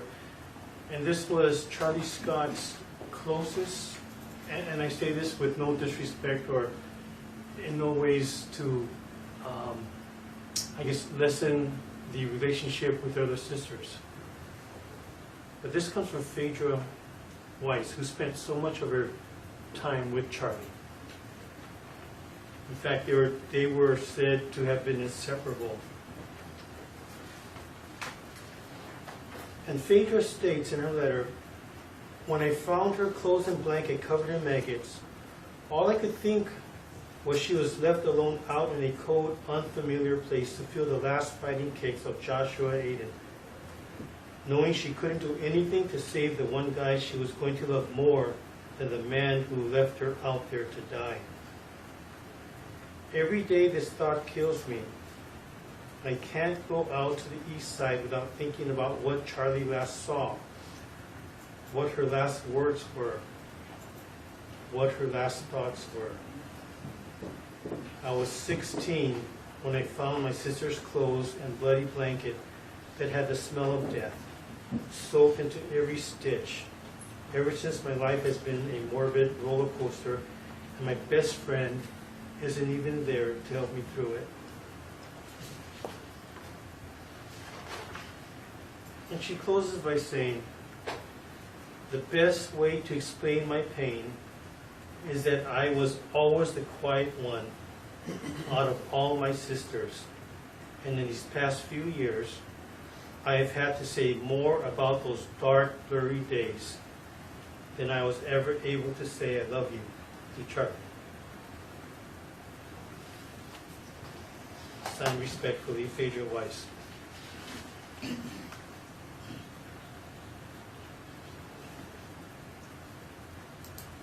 It is clear that through death, Charlie Scott accomplished so much more than many of us in life, especially more than the defendant in his life, which the state will argue should be limited to nothing more than confinement for the rest of his life without parole. She was able to mobilize, because of her nature and her character, she was able to mobilize an entire community to look for her, to become acquainted with her through her friends and family. And like the state, to know her vicariously, how loving, caring, and kind she was. Through Charlie, her family, although so unfortunate, her family appears to rely on the love of each other and the support. The relationships may have been strengthened. And through her friends, there's nothing but good things and good memories. And that's a catch-22, because for every good memory of Charlie, it always results in the devastation that she's no longer here. So when Fiona Weiss says, at this point, there's no moving on, the state can understand exactly what she means by that. For every happy thought, there's a sad thought with respect to Charlie Scott.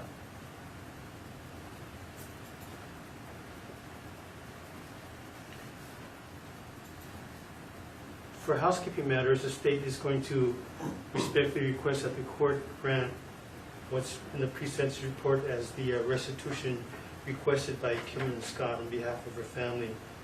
The state will be requesting that the $3,547.98 be ordered as restitution. It's also recommended by the probation department to the court.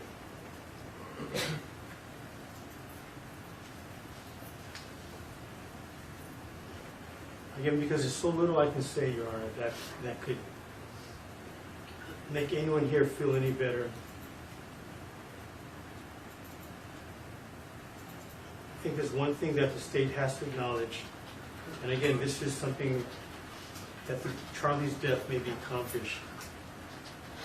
The judicial process is not a friendly process to victims or the survivors and their families. And through Charlie, perhaps new legislation can be accepted and introduced through our elected officials to make the process more sensitive to victims and their families. It's time for the state to have a constitutional right for victims. They do deserve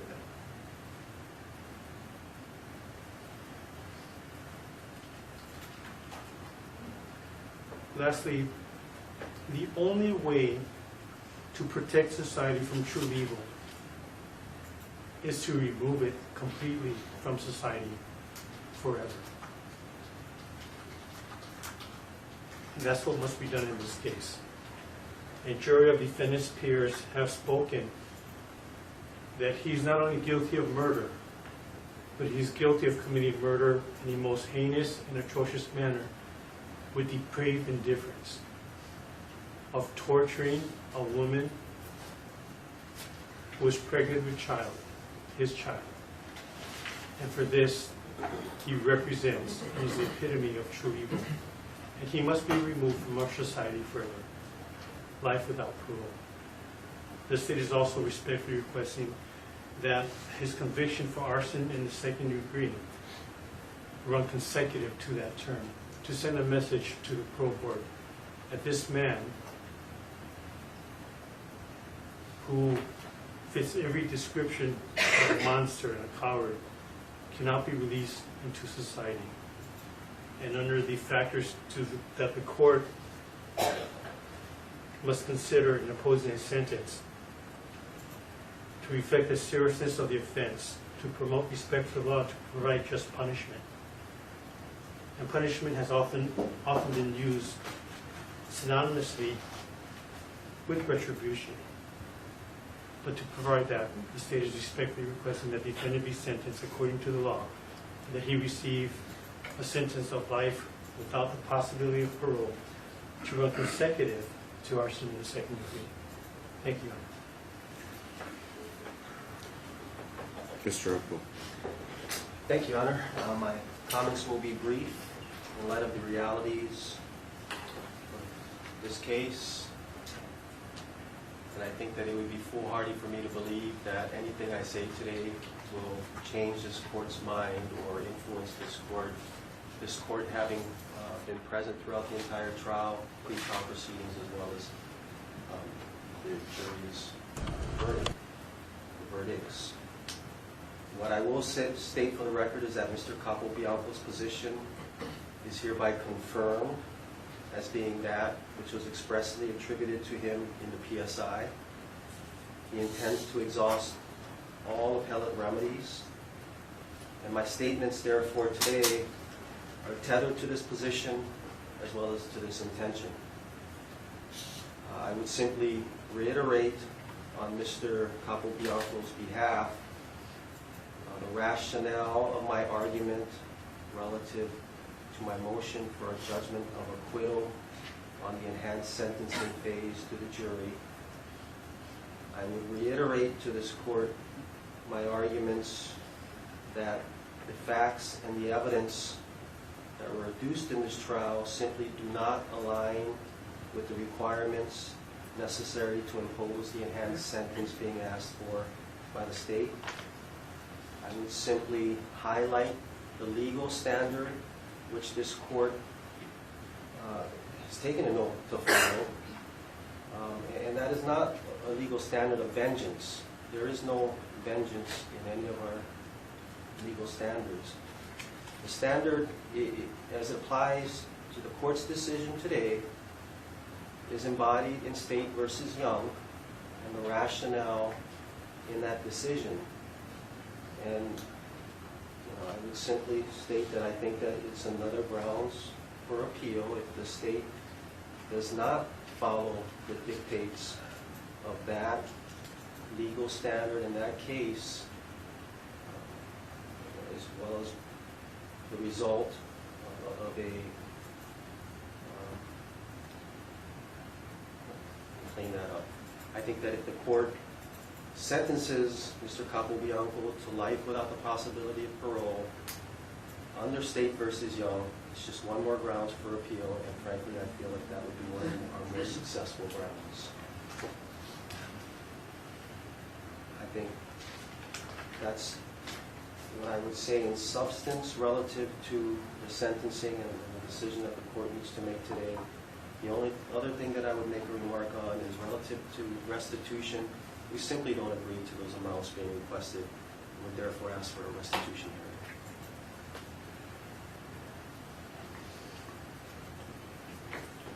hearing. Any response? With respect to, I'll start with the latter. With respect to restitution, that's the amount that's recommended by the Hawaii or the Maui Probation Department who prepared the pre-sentence report. So we'll defer to the court whether the court's going to accept that or not. It's already been argued, Your Honor, with respect to counsel's motion for judgment of acquittal with respect to the enhancement. The state would rest on those arguments. The jury has heard the evidence. They were instructed to consider the evidence presented prior to their deliberations. They considered that and they came back with that verdict, with a verdict that the defendant did commit murder in that manner, whereby it does require or does have the enhancement attached to it. With that, the state's not going to be adding any more than the arguments already made. Mr. Capobianco, I'm assuming counsel has no more to say, but if I'm wrong, please. All right. And Mr. Capobianco, we're now at the stage of the proceedings where you're given the opportunity to address the court if you wish, and you may do so at this time. Do you wish to address the court? I'm sorry? No. All right. And you understand this is your opportunity to address the court? Right. The defendant has declined to address the court prior to the imposition of sentence. Anything else from counsel at this time? No. Does the court intend to make a restitution ruling today? I believe that I'm going to need to set a restitution hearing as much as is consistent. I'm nothing further. All right. All right, then we're going to take a recess. I'll consider the arguments presented to the court, and we'll reconvene after the recess. Thank you. Court is in recess.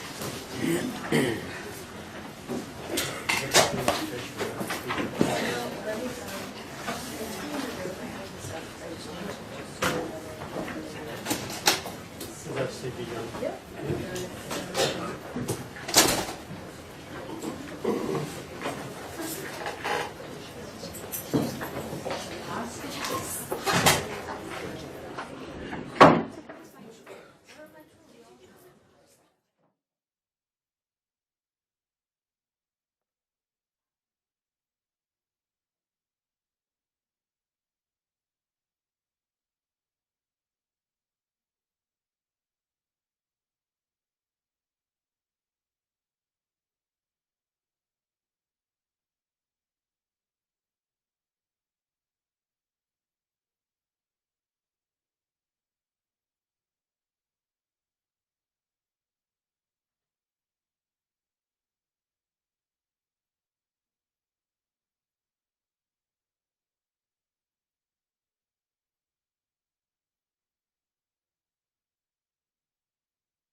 like the beginning of the last scene.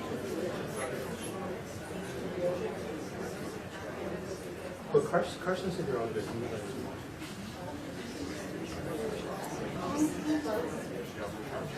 But if he didn't like it, I mean, if there was a reason why he had a specific reason he was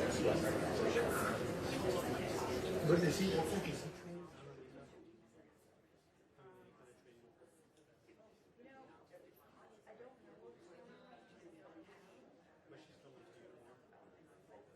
Maybe you don't see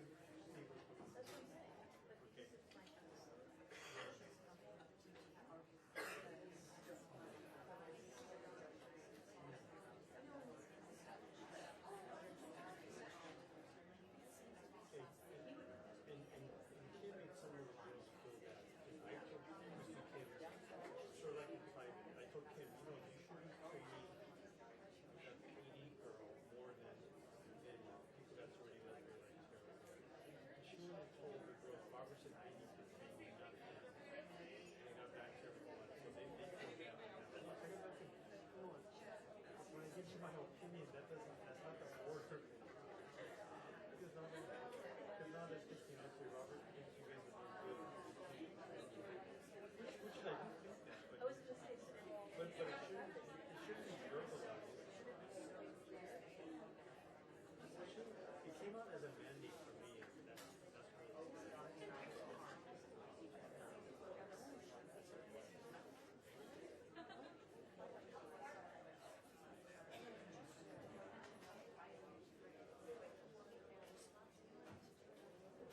That's less training than anyone else.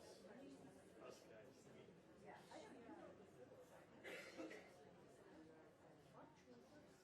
Oh, they use free training.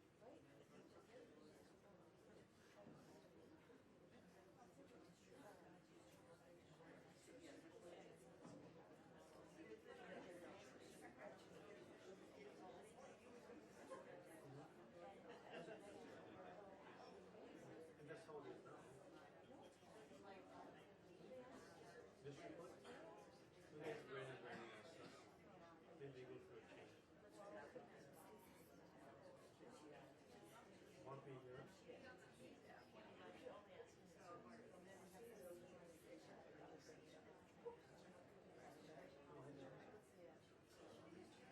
Well, Mark was hard with the district court. He probably was one of the better.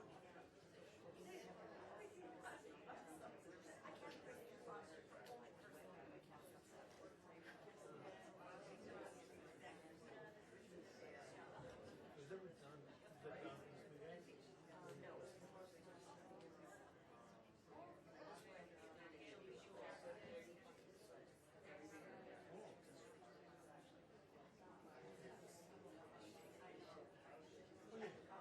Fire used to call me all the time. You never called me.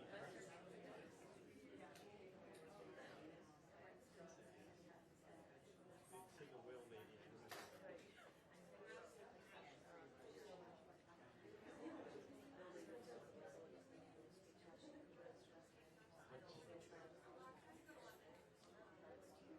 Hey, back then, though, they made us do the rules. It was totally different.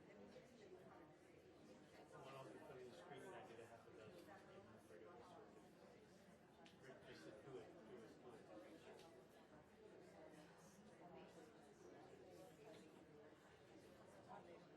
So you and Jim Kelly share rooms?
that clear?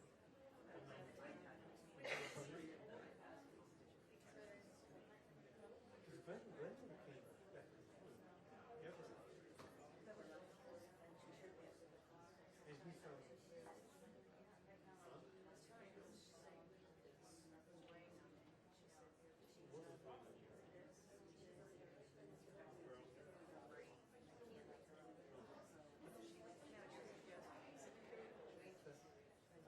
I only came briefly because it came short. And I usually have viewed it the night before, but I couldn't.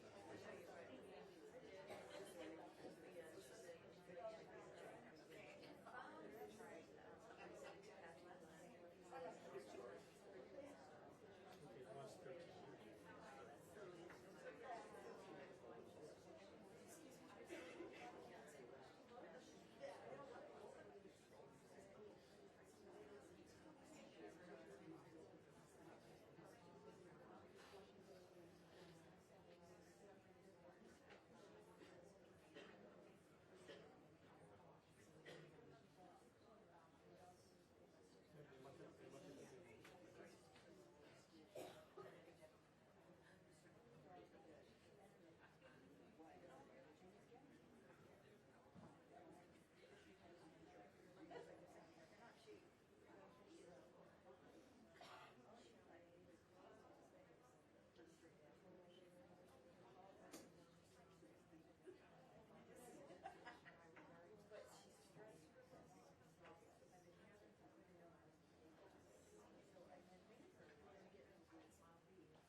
Okay, check with the sister.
interpose what his trial says with the jury.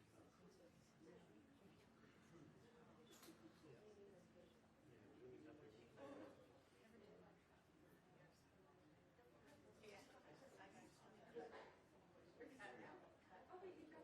These are petitions to determine if there's sufficiency of the evidence in this.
Oh, yeah.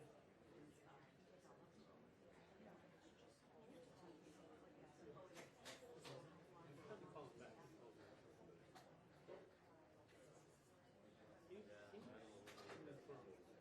For all the spying he did, he was actually a competition. Well, he told me he was loyal to me. So that was loyal. He said he deleted everything he recorded. No. But he did. Yeah, no, he did. No, but he did. Yeah.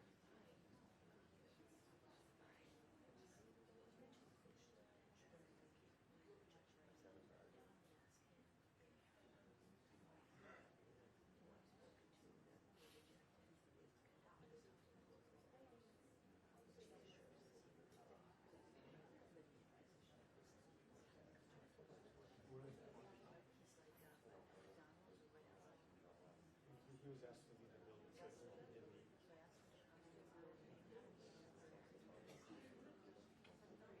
No, I have to just. Yeah, I know. We pretty much at the end of the thing. So I get the top. Yeah, thank you. Not the judge. Well, yes.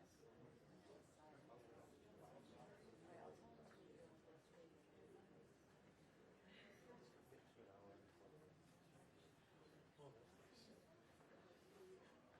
It's not interesting.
didn't have anything else scheduled for today.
Judge Capobianco County has 10 trials.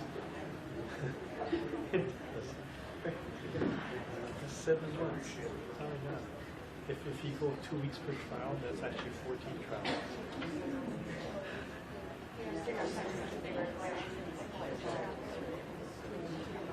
Is that what you're doing?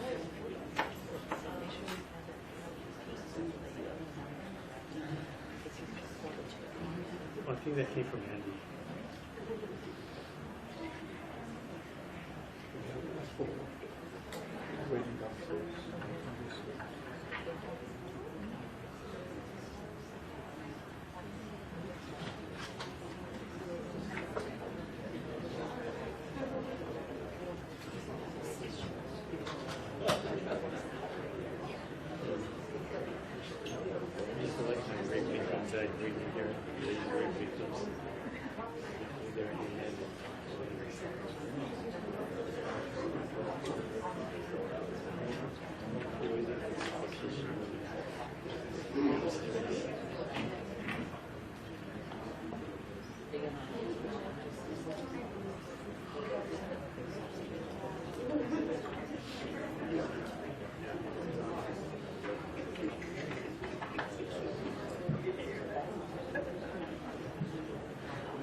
She was just, she interviewed somebody earlier.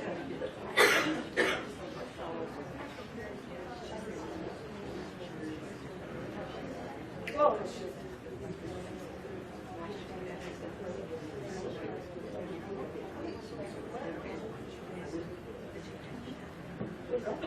yeah.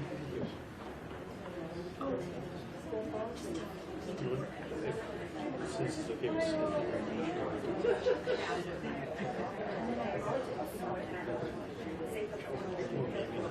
what's the name of it?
And that's only like a couple of days at most, right?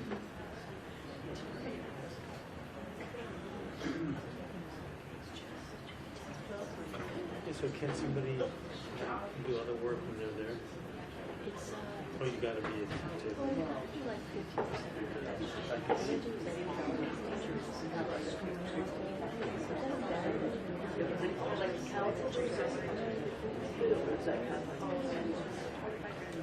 We judge, I'm screening this case. Don't interrupt me.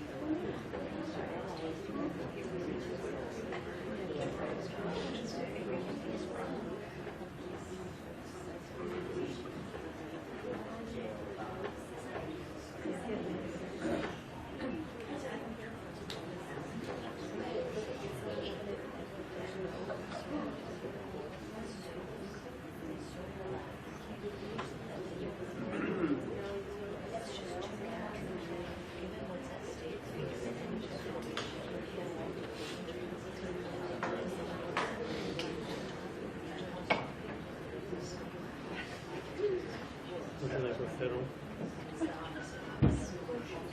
Did you pick up on your Federalist? You sure? Yeah, I did a couple of things. He told Bill these are wrong. That's wrong. They meet us in drug court.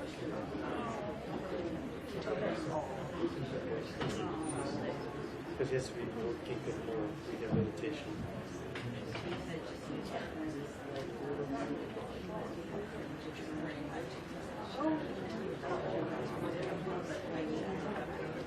That part I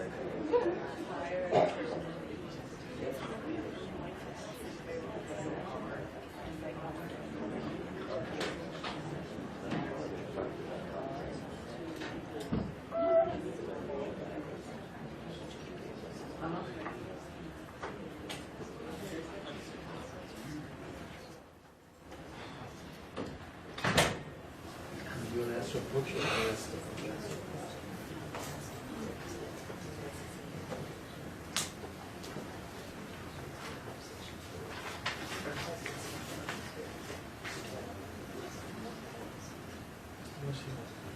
What are you here to do?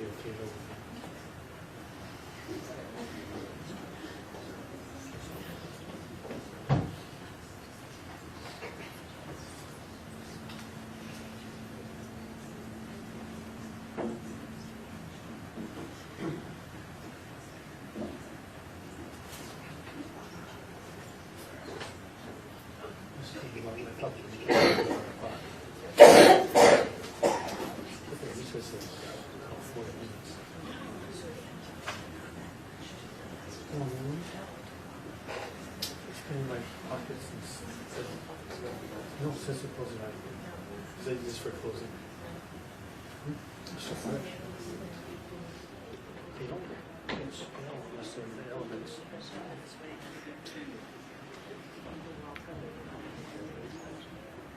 Who's your elements?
Here. They also allow I think say my argument all over again. Okay. Show it.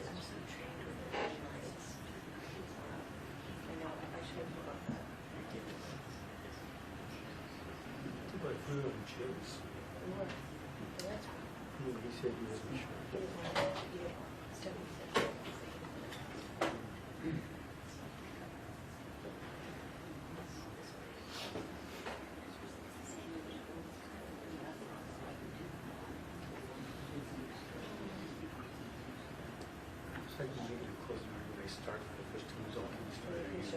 Let's say the same thing. I don't know what he said exactly. It wasn't the same.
This is called a pre-trial conference at 2 o'clock this afternoon.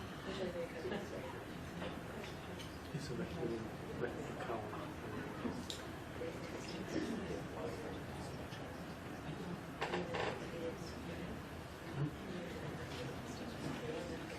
You just fell out in the shower. Thomas will have to do you're going to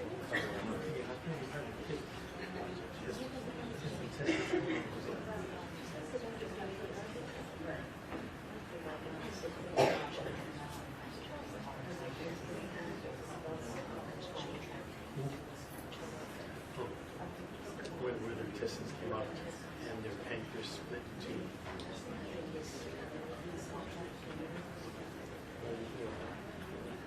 I got Dr. Diallo's story. I started wondering about that. She said, Albert Mori, do anything these good forces to tell you if they're alive or dead. This was which is true. He didn't want to talk to Andy, he didn't want to talk to anyone else about other cases where he's was there a record of the guys did?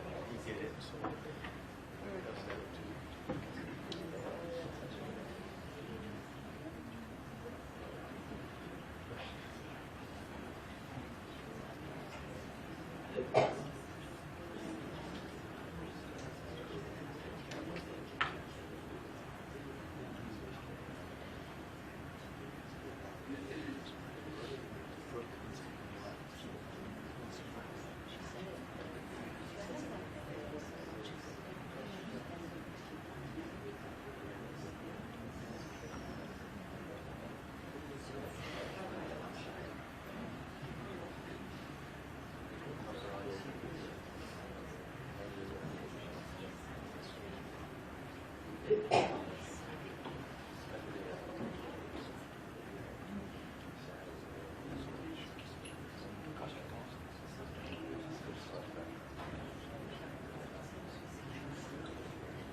All rise, Second Circuit Court is reconvened.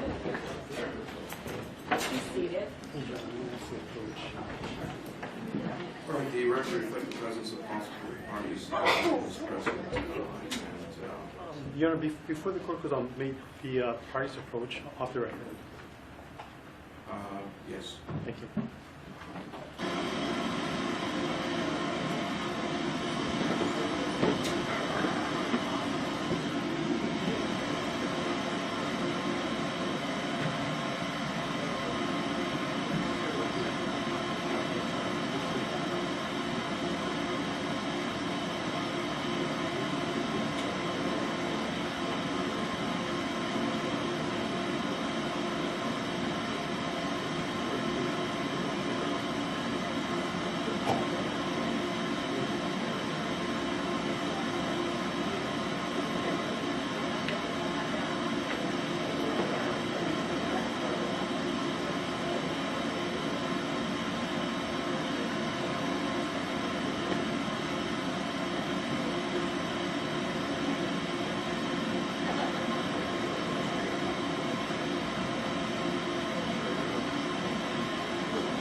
All right.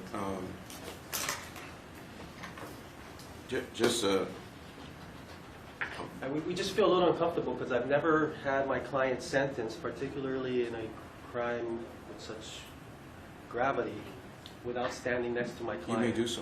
I'm not Absolutely sure no how- problem with that. I do have a fair amount of remarks.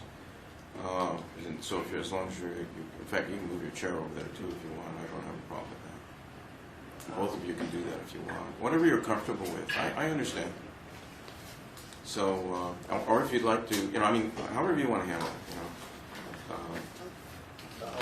We'll just, I guess, at the point in time when the court's going to rule, we'll get as close to it. Okay, that's fine. That's absolutely fine. And I just want to remind everyone of what I have said twice, and I'll say it a third time, and that is that I expect everyone to conduct themselves appropriately in court as we move through this proceeding, and we're also going to have a restitution hearing later on, and I'm going to expect the same at that time as well. So please keep that in mind, and I understand the emotion and anger that surrounds this. I am not critical of that in any way, shape, or form. It's just that how we deal with that anger is critically important. And I don't want anybody to do anything today that's going to jeopardize the record of this proceedings. That would make absolutely no sense. And so I ask that you please keep this in mind. All right, now before I begin my remarks, I want to remind everyone, including counsel, that I issued an order with respect to the jurors not to discuss this case with anyone, not to allow anyone to discuss the case with them, unless and until the court permits that to occur, and I have not done so. So that order is in effect, and I expect everyone to respect the space that they must give to all of our jurors. I expect that, I require that, I demand that. And I will say that our jurors sacrificed over half a year of their lives to serve as jurors in this case, and I believe their privacy needs to be respected. All right. Let me begin with my remarks.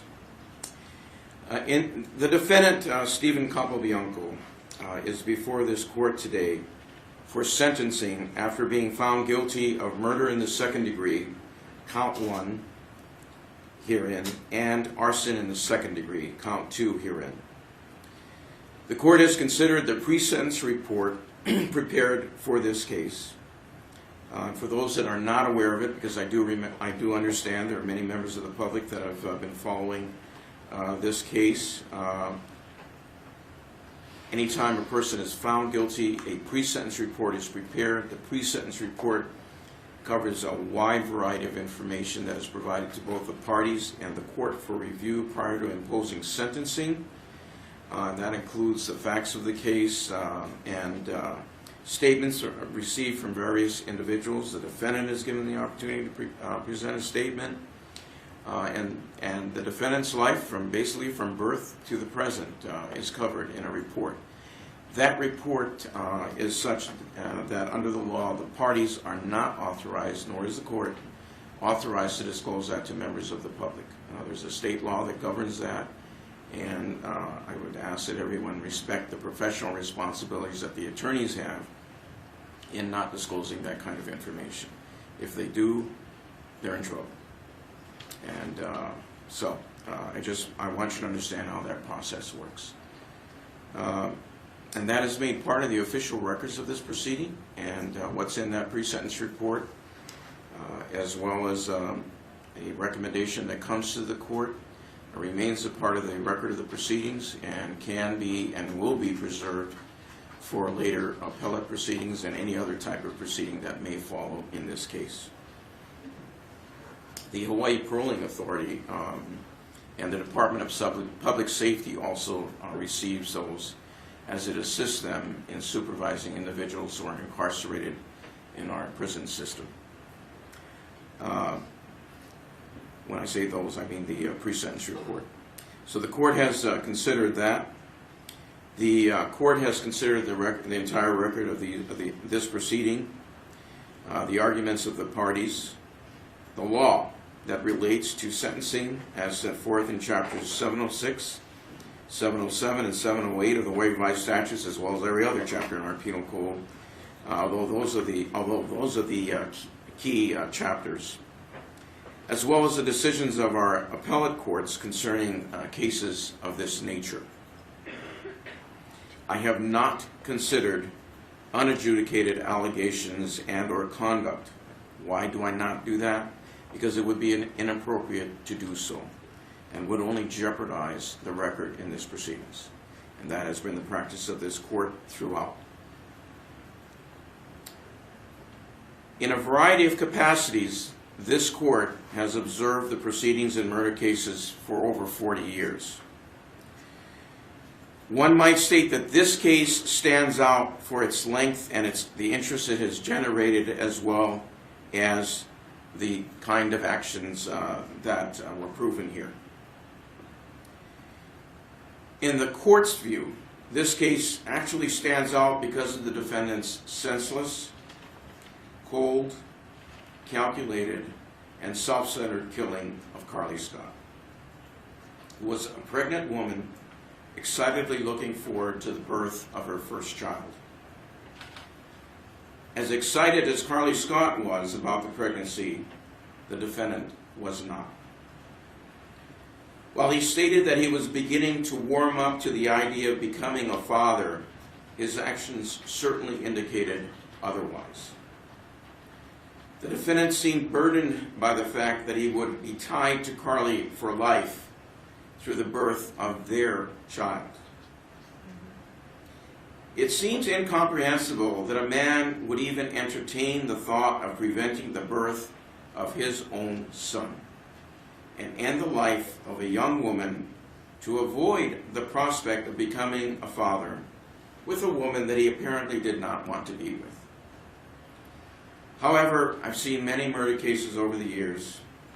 I have yet to observe or read or see any murder case where there is any logical reason behind the decision to intentionally or knowingly end the life of an innocent human being. And I have learned over the years that one can never try to find any logic or reason behind a murder, because there is none. For the defendant, he had much of his life in front of him.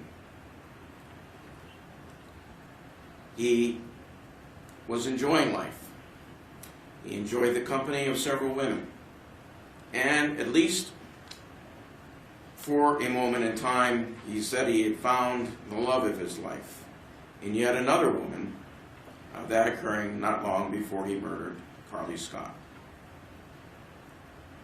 As the defendant himself said, he couldn't help it, he was cute. A self-assessment that few others would agree with at this point in time. From where I sit, an irony in all of this is that the defendant failed to comprehend that he was already becoming a forgotten footnote in Carly Scott's life. Indeed, as concerned as the defendant might have been about the future of being burdened with Carly Scott and his own son in his life, Carly Scott's full attention had turned to the joys and responsibilities of becoming a mother. The birth of her son would undoubtedly have resulted in her turning her entire attention and efforts to the nurturing of her son. It is ironic to think that if the defendant chose to be a reluctant father to his son, that Carly Scott and her son would in all likelihood have not cared or been consumed by it. During February of 2014, Carly Scott was not pursuing a relationship with the defendant. She was developing the foundation for being a good mother to her son who was soon to be born. Carly Scott did not seek out the defendant on the night that he chose to end her life. It was the defendant who reached out to Carly Scott to lure her into his deadly plan. He inflicted on her the most serious harm that can be inflicted on another human being. Carly Scott in no way facilitated the commission of these horrific crimes. The defendant's actions were not the product of any type of provocation or actions on the part of Carly Scott. She in no way induced or facilitated his conduct. His conduct was inexcusable. And these phrases are important because these are some of the phrases that I need to consider under the law.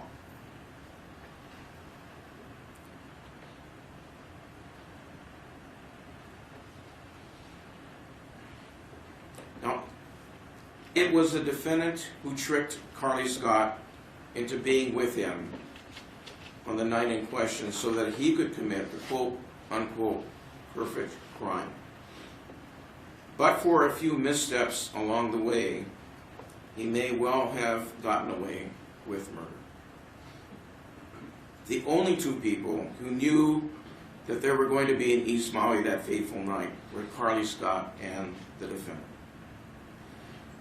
The suggestion that others may have been laying in wait to pounce upon the opportunity to murder Carly Scott in East Maui defies common sense and logic.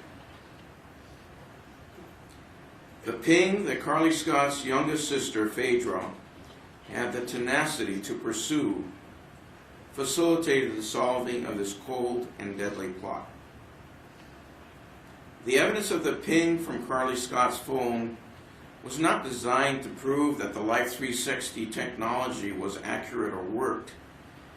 Instead, it was to explain what caused Phaedra to go to the area of Nu'ailua Bay to search for her missing sister. During the trial, it seemed to be implied that others may have had some reason to want Carly Scott dead. Not realizing that the Life 360 technology would draw Phaedra to Nu'ailua Bay, the defendant must have thought that those searching for Carly Scott were literally looking for a needle in a haystack that was the size of the island of Maui. The suggestion that only a serrated knife could have been the weapon in question, thus requiring hours to dismember the body of Carly Scott, ignores the fact that there was a deep and nearly vertical cut in the trunk of a tree where some evidence was found in this case. Wedged in the base of that cut in the tree trunk were strands of red hair. A serrated knife did not cause that to occur.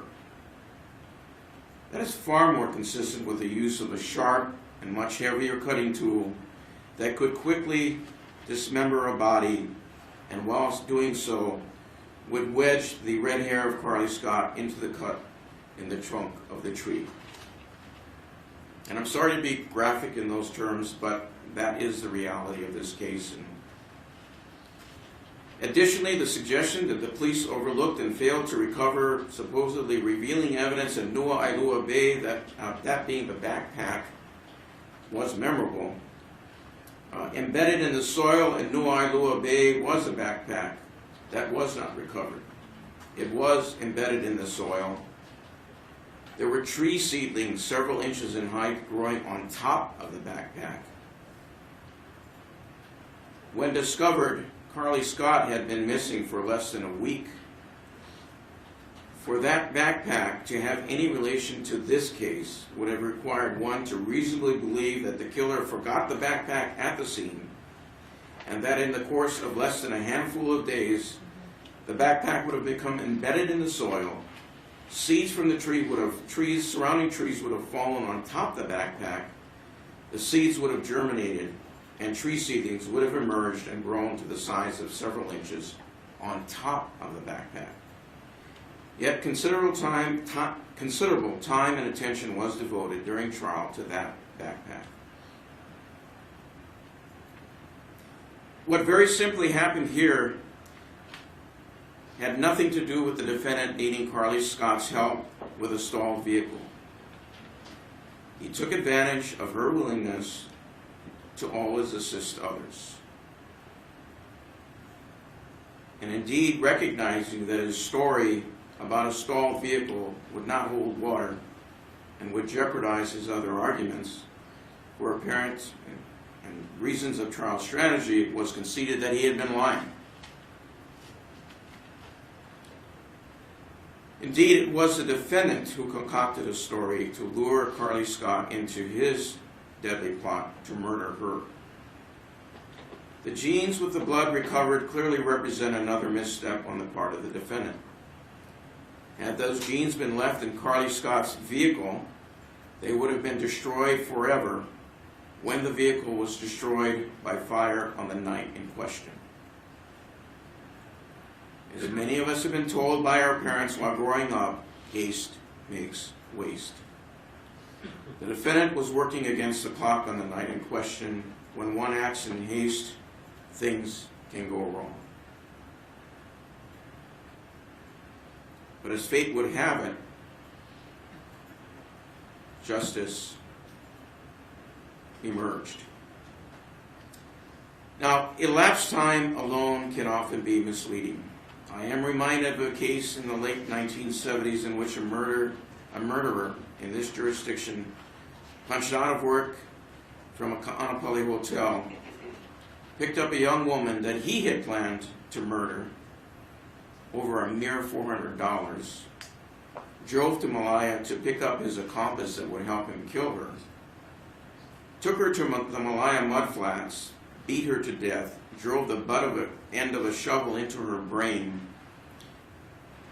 buried her in a pre-dug grave 3 feet in depth, and returned to Lahaina to make sure that he and his accomplice were seen by numerous people at a bar roughly 47 minutes after punching out from work. That time sequence was later confirmed by the accomplice, and much later was confirmed by the defendant himself in that case, although he did contend that the woman's death was the product of an accident. The only point here, ladies and gentlemen, is that elapsed time can be very misleading when someone plots in a calculated manner to end the life of an innocent human being, as the defendant did in this case.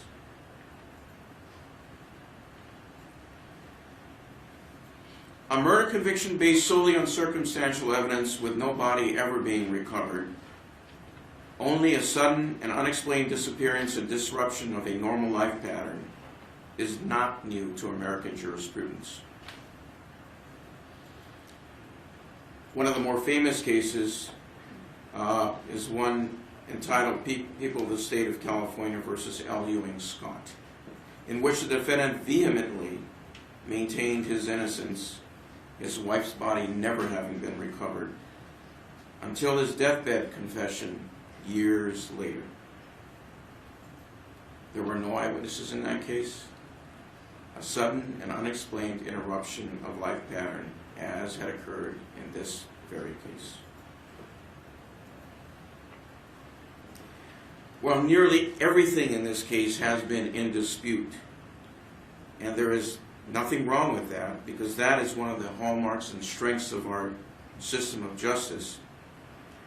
One fact that is not in dispute in this case is that the jury has found the defendant guilty of murder in the second degree and arson in the second degree. Where does this take the defendant, the family, and loved ones of Carly Scott and the community? Tragically and horrifically, Carly Scott's life on this earth has ended. She was deprived of her life, the birth of her son, the years of growing with him, and the love that she would have undoubtedly shared with him. Her son, your son, Mr. Capobianco, the grandchild, the grandnephew, the nephew, the cousin of your own family will never experience that person growing into manhood and enjoying his own life. That is so tragic and senseless. Carly Scott's family has suffered the loss of someone they loved dearly. Any family losing a loved one, a child, suffers tremendous loss that is beyond description. They will be deprived of the opportunity of ever laying her body to rest. Her birthday, the day she was expected to give birth, the first day of school, preschool graduations, high school graduations, birthdays, special holidays, weddings, and the like will always be a painful reminder of this tragedy. Unfortunately, the victimization will not end there. I will not try to create any misleading impressions when it comes to this case. I don't think that's fair to anyone, to the defendant, to the loved ones, to the family. The family and loved ones have already experienced the pain and trauma an event like this delivers. I have witnessed that too often during my career.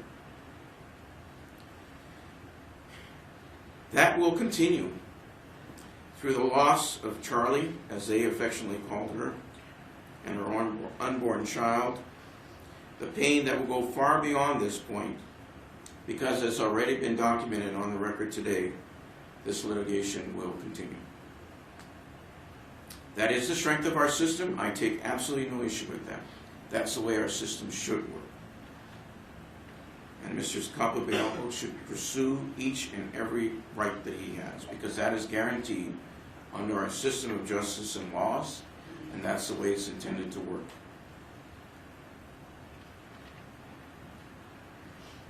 But the reality is, in terms of the victimization, that it will become in the form of appeals, challenges to evidence, requests to lessen the sentence, and many, many other events.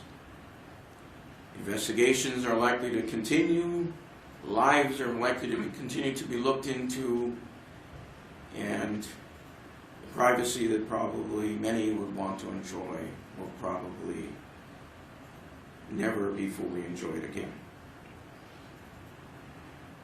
This adversary process, as I say, makes our nation strong. And with a proper approach, it will make everyone who suffered this loss even stronger, but it will not be a pleasant experience. One can only hope for the family and the loved ones that at some time they will finally find some internal peace from this senseless act. For you, Mr. Capobianco, regardless of how you felt about Carly Scott and how you feel about her today, you will someday have to live with the reality that you deprived your son of the opportunity to ever enjoy running and jumping into the ocean, experiencing all the wonders of life during his formative years, the love of his mother, her family, and yes, even the love of your relatives. If you do not come to grips with this at some point in your life, this will come to haunt you in the years to come.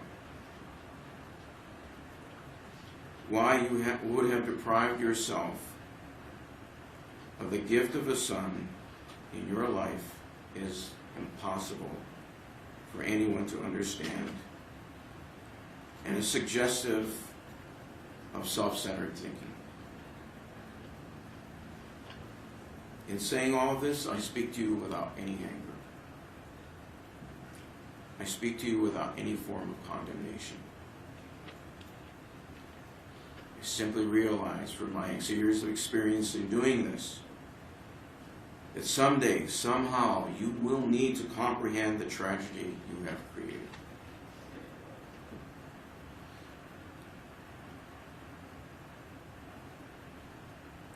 Now, as to the sentencing options here, let me first state, because I know that many have observed the case or have interest in the case and have interest in other murder cases as well. Let me state that, first of all, that in Hawaii and in other states as well, not all states, but in other states as well, there is no such thing as a premeditated murder in the first degree. It does not exist in this state. Also, although the law does state that the murder of certain classes of people can be charged as murder in the first degree and lead to a sentence of life in prison without possibility of parole, the murder of a pregnant woman does not fall into any of those classes.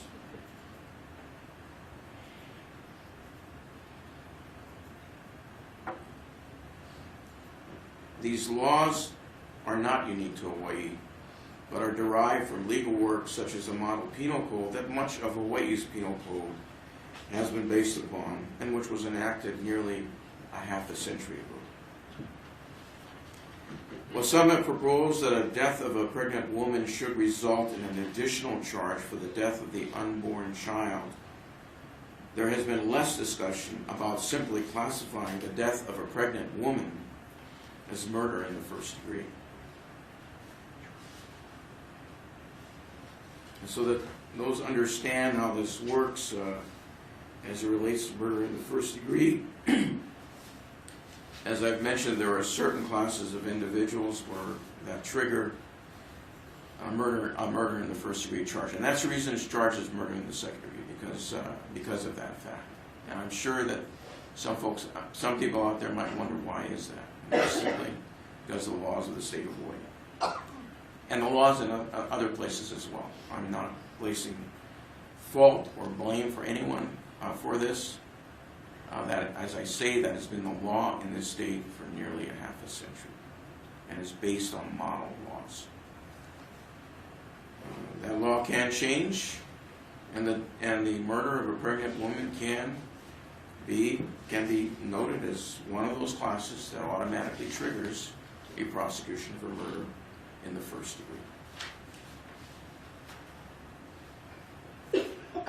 That is a policy question that is addressed to the citizens of this state and those that set the policies in the state of Hawaii through legislation.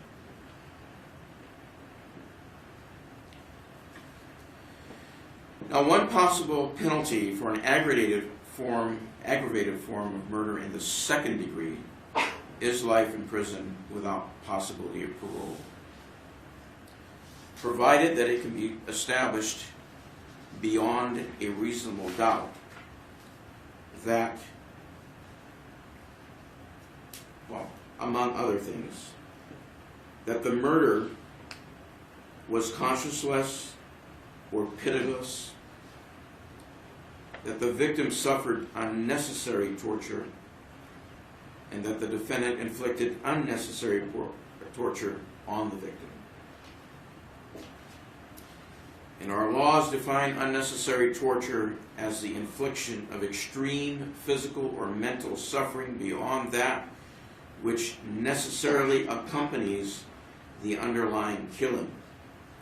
It encompasses more than the infliction of a fatal injury. That is a law in the state of Hawaii. Such that the murder of an individual, which in every case is horrific and inexcusable, in other words, the intentional or knowing causing the death of another human being,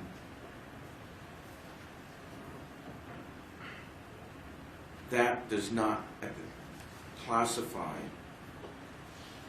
the death or the murder as one that occurred under aggravated circumstances. And indeed, Mr. Apol this morning has argued, as he has previously argued, that under a decision in this state, that it must be proven beyond a reasonable doubt that the specific manner of death was caused as outlined by this court, just a few moments ago. And the case he's referring to is a case in which a gentleman was beaten to death with a hammer by another individual with eyewitnesses seeing that and it could not be proven beyond a reasonable doubt that the death subjected the victim to extreme torture, as there was no proof of the specific manner of death and the condition of the decedent, the person, the victim in that case, after the first blow, which came very quickly and was obviously a blow of very serious proportions, but it was followed by other blows. And in that case, the government was required to prove beyond a reasonable doubt that that was an aggravated form of murder. And on appeal, that did not, it was not sustained. That conviction for that portion was not sustained. And as Mr. Oppol has pointed out, that's going to definitely be an appellate issue in this case. That's another example of what's going to be following in this case. It's just one example. Now, an aggravated form of murder in the second degree can lead to a sentence of life in prison without the possibility of parole. That term is not completely descriptive of the law, and no one has mentioned that. And I think it's important that I mention it, because it hasn't been mentioned. I will read the law to everyone so that you understand how the law works. The law provides, in part, when I say in part, I'm not going to read the entire provision of law. But if the court imposes a sentence of life imprisonment without possibility of parole, pursuant to section 706 and 657, and that's exactly this statute in play here, as part of that sentence, the court shall order the Director of Public Safety and the Hawaii Paroling Authority to prepare an application for the governor to commute the sentence to life imprisonment with parole at the end of 20 years of imprisonment. That's what the law provides. And I think it's important for you to know.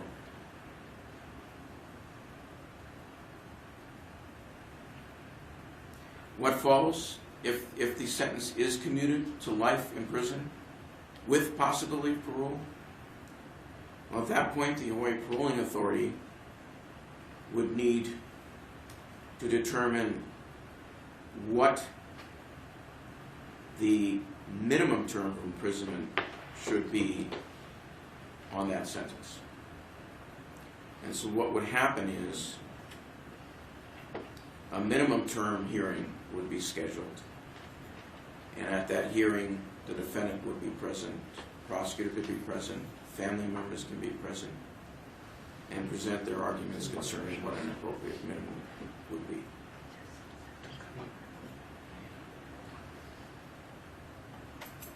It doesn't guarantee that a person will be released from prison at the time of the minimum. All it does is give the person, the defendant, the person in prison, an idea of when it will be that he can start to go to the paroling authority and ask to be released on parole. And I've seen cases where individuals have been released on parole. I've seen cases where they have not. But I have seen families required to remain active in a case for years. Indeed, decades. I have no doubt the Scott family will be doing that. I just think it's important to put the realities right on the table. If a person receives a sentence of life with possibility of parole at this time, then what will happen is within the next 6 months, not 20 years from now, but within the next 6 months, there will be a minimum term hearing. And at that hearing, the defendant will be present. His attorneys will be present, be it these attorneys or other attorneys, because there is a pending motion to withdraw. And the prosecutor can be present, and family members can be present.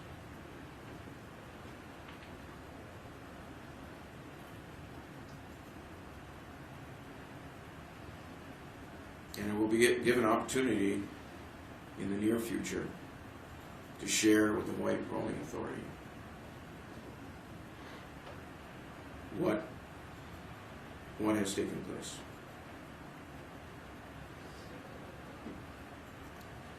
As one can imagine, marshaling one's emotions and energy to face a minimum term hearing 20 plus years from now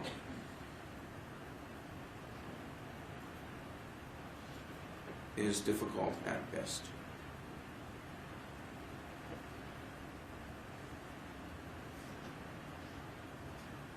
But my job today is to consider the facts of this case, to consider the law, and to apply the law in a manner that I have been sworn to do. I do not act with any vengeance in my heart, Mr. Capobianco. It's pointless and it's simply not the case. I know that was said today, that this court should act out of vengeance. I respectfully disagree.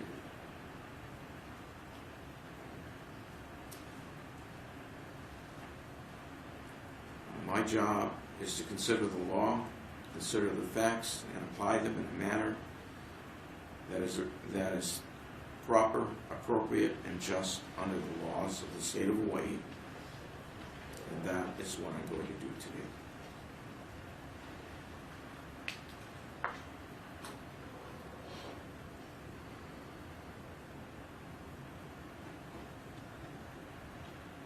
Now, I realize that all of this can be quite complex and quite confusing.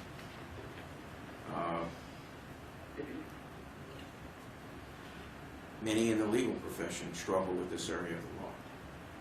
It's not a simple area of the law.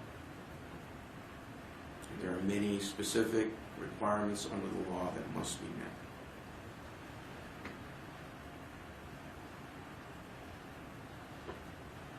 There is absolutely no question that the murder of a pregnant woman is outrageous and horrific.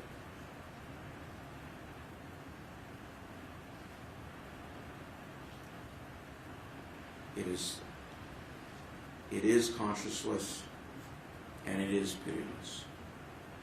But that's not enough under the law.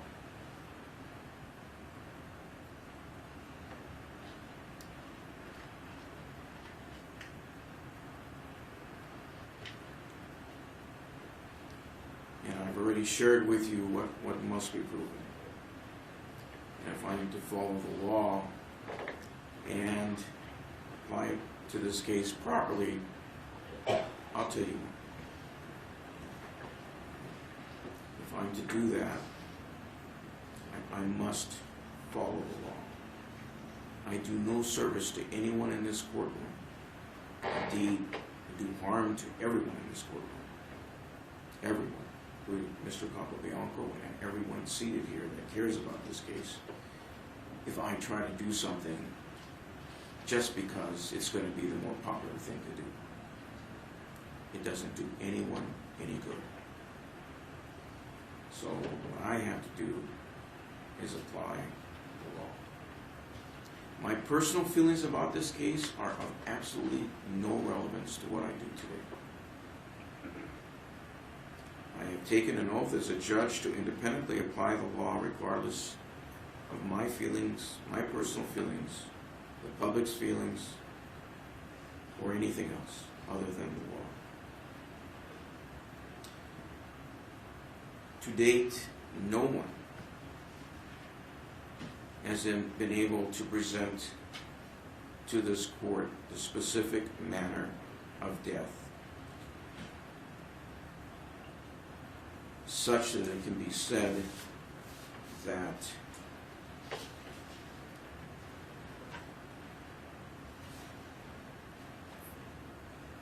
the victim suffered unnecessary torture as defined by law, not as defined by plain language, and that the infliction of it was deliberate by the defendant. There's no question in my mind that the defendant inflicted death on Carly Scott, but that death, the infliction of extreme physical or mental suffering, must be beyond what necessarily accompanies the underlying killing, which was horrific. That's the law. Because of the manner in which this offense was committed and the manner in which the defendant sought to hide this crime and to seek detection, no one is able to specifically state the exact manner of death. Indeed, even in the case when the gentleman was beaten with a hammer, that could not be proven because no one could prove when he fell unconscious.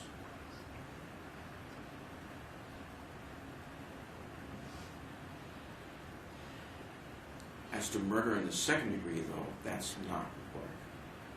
What's required is proof of the intentional or knowing death of another person, and that has clearly been proven here. And as I've mentioned, there are many cases where individuals do kill another individual, murder them, and the specific manner of death is never determined. I've given you an example of that. It comes up in the state of California. And a person is convicted of murder and has appeals and does not succeed in that appeal, because that's not an element of the offense of murder in the second degree. But there are specific elements of aggravated murder that are required.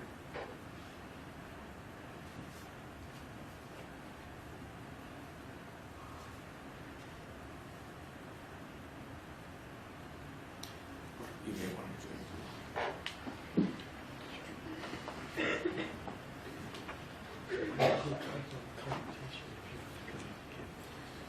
Mr. Capobianco, your actions, as I've already mentioned, were senseless. They were cold. They were calculated and self-centered. And for that, you must serve an extremely severe penalty under the law, and the community, and all communities must be protected from it. Based on the entire record of these proceedings, based on the law that applies to this case, I am going to sentence you to life in prison, and based on the law that I must follow, that will be with possibility of parole. That will mean that within the next 6 months, this is just count one, obviously, within the next 6 months, the Hawaii Paroling Authority will meet with you and others to consider your minimum term. And based on everything that I know about this case, and I think I know a lot about this case, the court recommends a 70-year minimum. That is not without precedent in the state of Hawaii, as this court is aware of such a minimum in the past. And that is what this court would recommend. Ultimately, the Hawaii Paroling Authority will decide the minimum term of imprisonment, where the family will be able to present their thoughts in this matter relative to the minimum term and others. Be able to do that now and not 20 years from now. Now, as to arson in the second degree, first of all, the maximum penalty provided for by law is 10 years. And under the circumstances under the law, it's crystal clear that that is the appropriate sentence. So I will order as to count 2 that you be committed to the custody of the Director of the Department of Public Safety for a maximum period of 10 years. The question then that arises is, should they be concurrent with a sentence of life in prison with possibility of parole, or should that be consecutive to that? Again, the law guides the court. The court is directed under the law to a provision of law that tells the court what the court must consider when imposing more than one sentence of imprisonment. And the law tells the court that the court shall consider the factors set forth in section 706-606 of the Hawaii Revised Statutes, and then that also refers the court to yet another section of the law. And in part, those factors include the nature and circumstances of this offense, which are beyond description, your history and character, the need for the sentence imposed to reflect the seriousness of the offense, to promote respect for the law, and to provide just punishment, to afford adequate deterrence to criminal conduct, to protect the public from future crimes by you, and to provide you with needed educational, vocational training, medical care, or correctional treatment. And that's in the law, so I cover it. The kinds of sentences that are available, and the need to avoid unwarranted sentence disparities. And the court is also to consider many other factors that I've touched upon in my remarks today. I have considered those factors. I've considered the law that applies to consecutive sentencing. I've considered the facts of this case. You killed Carly Scott intentionally and knowingly. You clearly could have stopped there, but you didn't.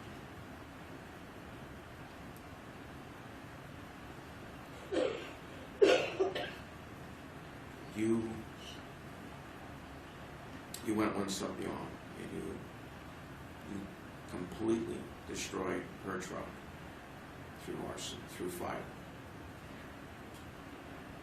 That fire very clearly, in the court's view, occurred on the night in question. While it's true that you were covering your tracks, except for the jeans that you left, that you probably didn't realize you left on the side of the road,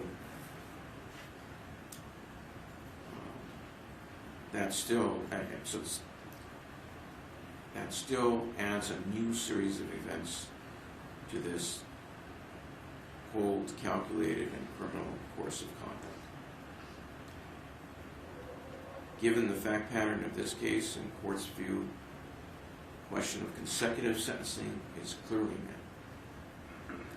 And the factors that I have to consider clearly support a sentence that runs consecutive to the life term that I have already ordered. And so I am going to order that the 10 years that I have ordered for count 2 be served consecutively, in other words, after the sentence that you serve for the murder.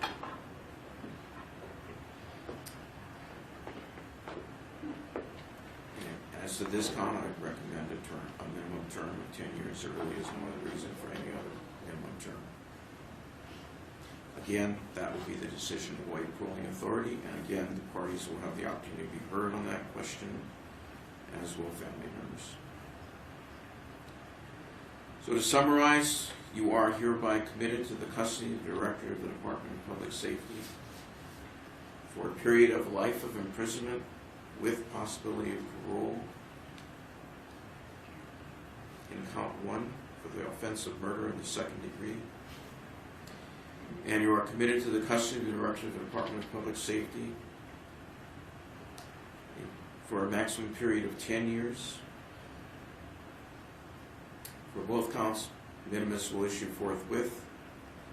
As required by law, you do receive credit for time served, and the terms are to be served consecutively.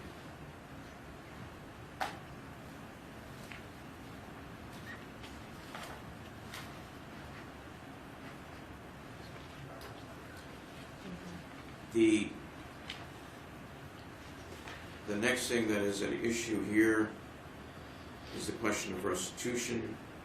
That is in dispute. And so what the court is supposed to do when it is in dispute is schedule a restitution hearing, and that's exactly what we're doing. And I'm requesting a short leash on that. We are trying to dispose of Mr. Capobianco's matters. I do understand. I do understand that. At the same time, I think that I'm hoping that the parties can agree that it amounts to a non-evidentiary hearing, that we can probably argue based on the record. you know, I'm not today going to try to get that question answered. The experience in this case has taught me that once we get into details, there's much to follow. I'll get some idea from the parties as to when they think they'll be ready for that, and we'll schedule it, we'll have it heard. And then I'll rule on the question of restitution. Perhaps this will help the prosecutor in formulating their timeline. And what that issue is the blue book value of the vehicle. It's represented as excellent or very good value. You just dispute that. And if you can come up with a value on that relative to the blue book reference, we could probably dispose of that. I think what's at issue is computer, which has never been evidenced as being involved in this crime. And I'm not sure. Respectfully, please understand that the matter of restitution is in dispute. And as a result, the determination made by the probation department is not being accepted. And as a result, the parties are left to advocate for restitution. I have to decide that.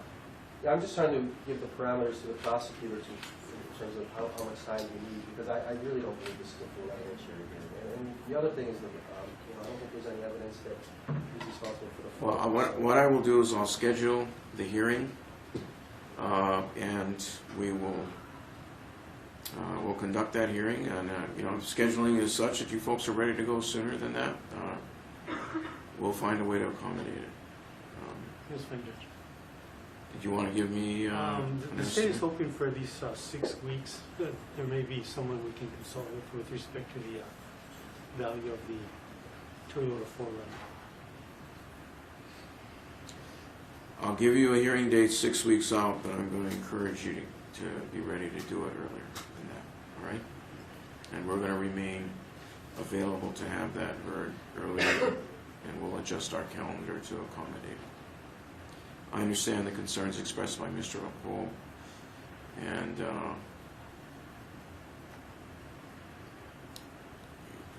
I'm also concerned about making sure that we reach a final judgment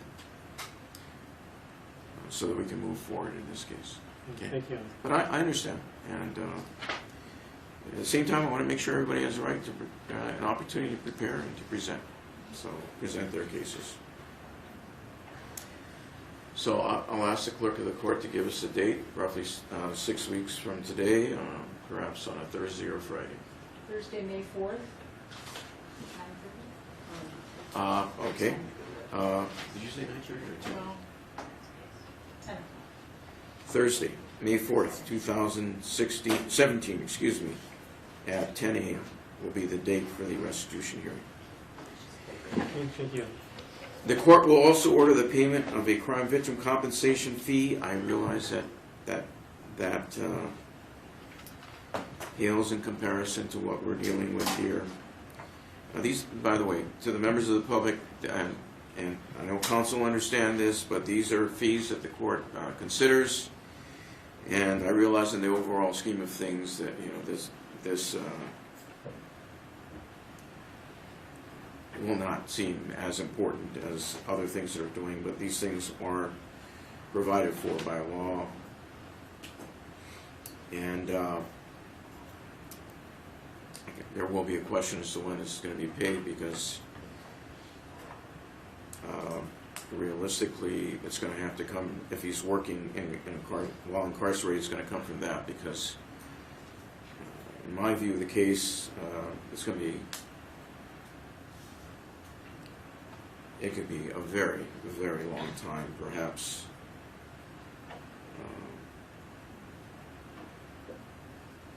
at a time when he is completely infirm, that this will come into play. But at any rate, I will order the payment of a crime victim compensation fee in count 1 of $505 and in count 2 of $205.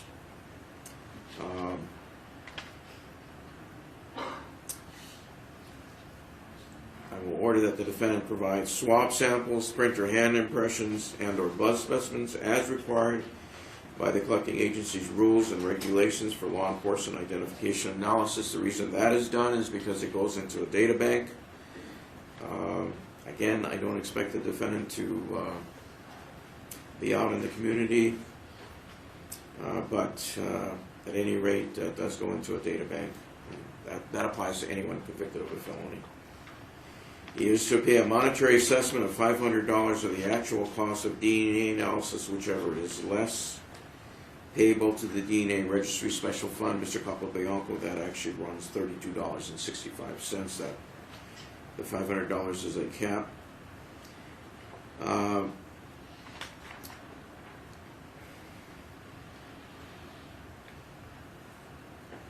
In the event I order restitution, restitution will be payable as provided for by law. There's a specific statute that dictates exactly how that's done while the defendant is incarcerated. And if for any reason at some time he is ever released, and although I think everyone's heard what my views would be on that, but if he is, then thereafter he would pay those financial obligations in monthly installments of not less than $100. The restitution is punitive in nature. It is not dischargeable in bankruptcy should there ever be one, and it will be enforceable as a freestanding order. As to the crime victim compensation fee and the DNA fee, the defendant will pay that at the rate of 25% of his gross earnings while incarcerated, and thereafter at the rate of $100 per month. The restitution is payable first, and as I've indicated, there is a specific formula in the statute. It's triggered while he's incarcerated, so any earnings he's going to generate, any funds that he gets, whatever source, will be applied to the payment of restitution. It's different when you talk about the fees. The fees will come from gross earnings. The payment of the fees. So the restitution will be payable first, the crime victim compensation fee second. That is a fee, by the way, that goes into a fund. It's not intended to go to any individual.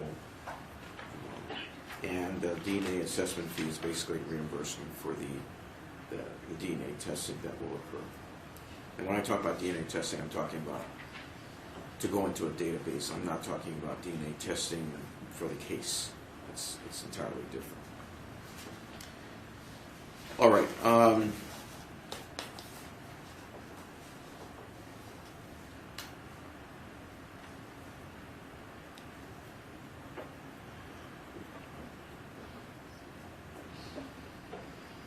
That will be your sentence, Mr. Capobianco, with the restitution remaining to be resolved.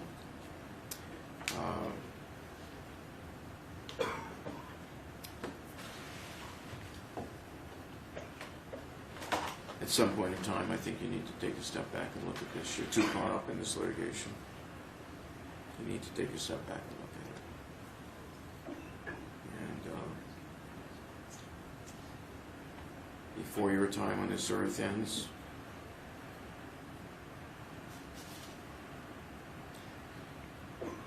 you should make attempts to reconcile this for yourself.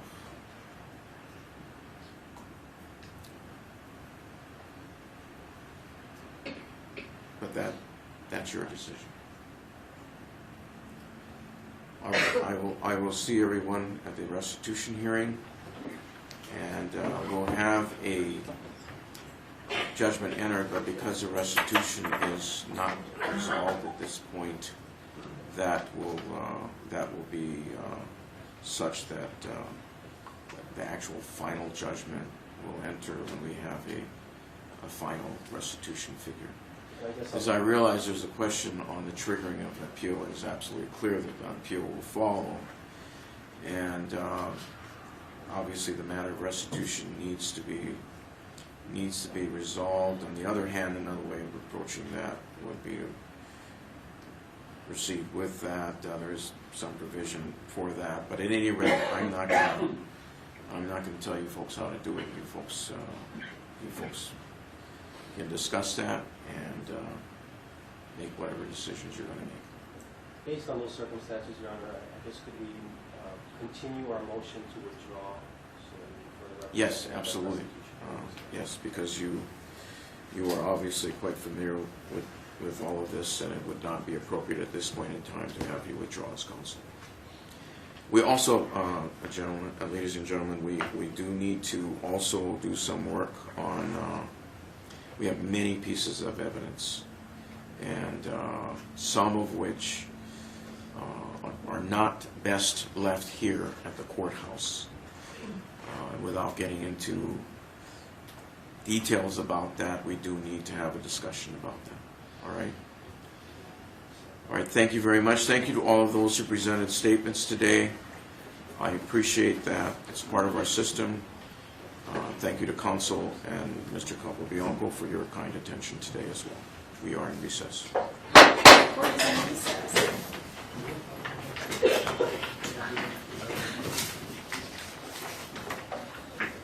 Where is she? Where are they? Where are they?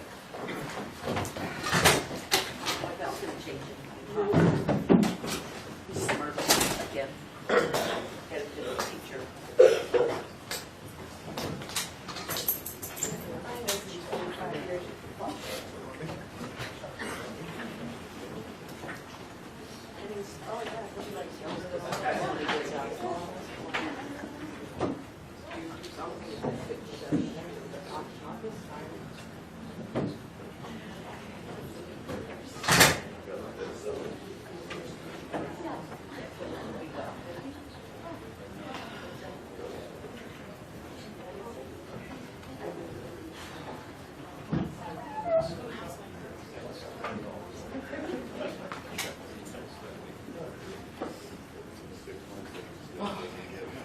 See all my equipment now.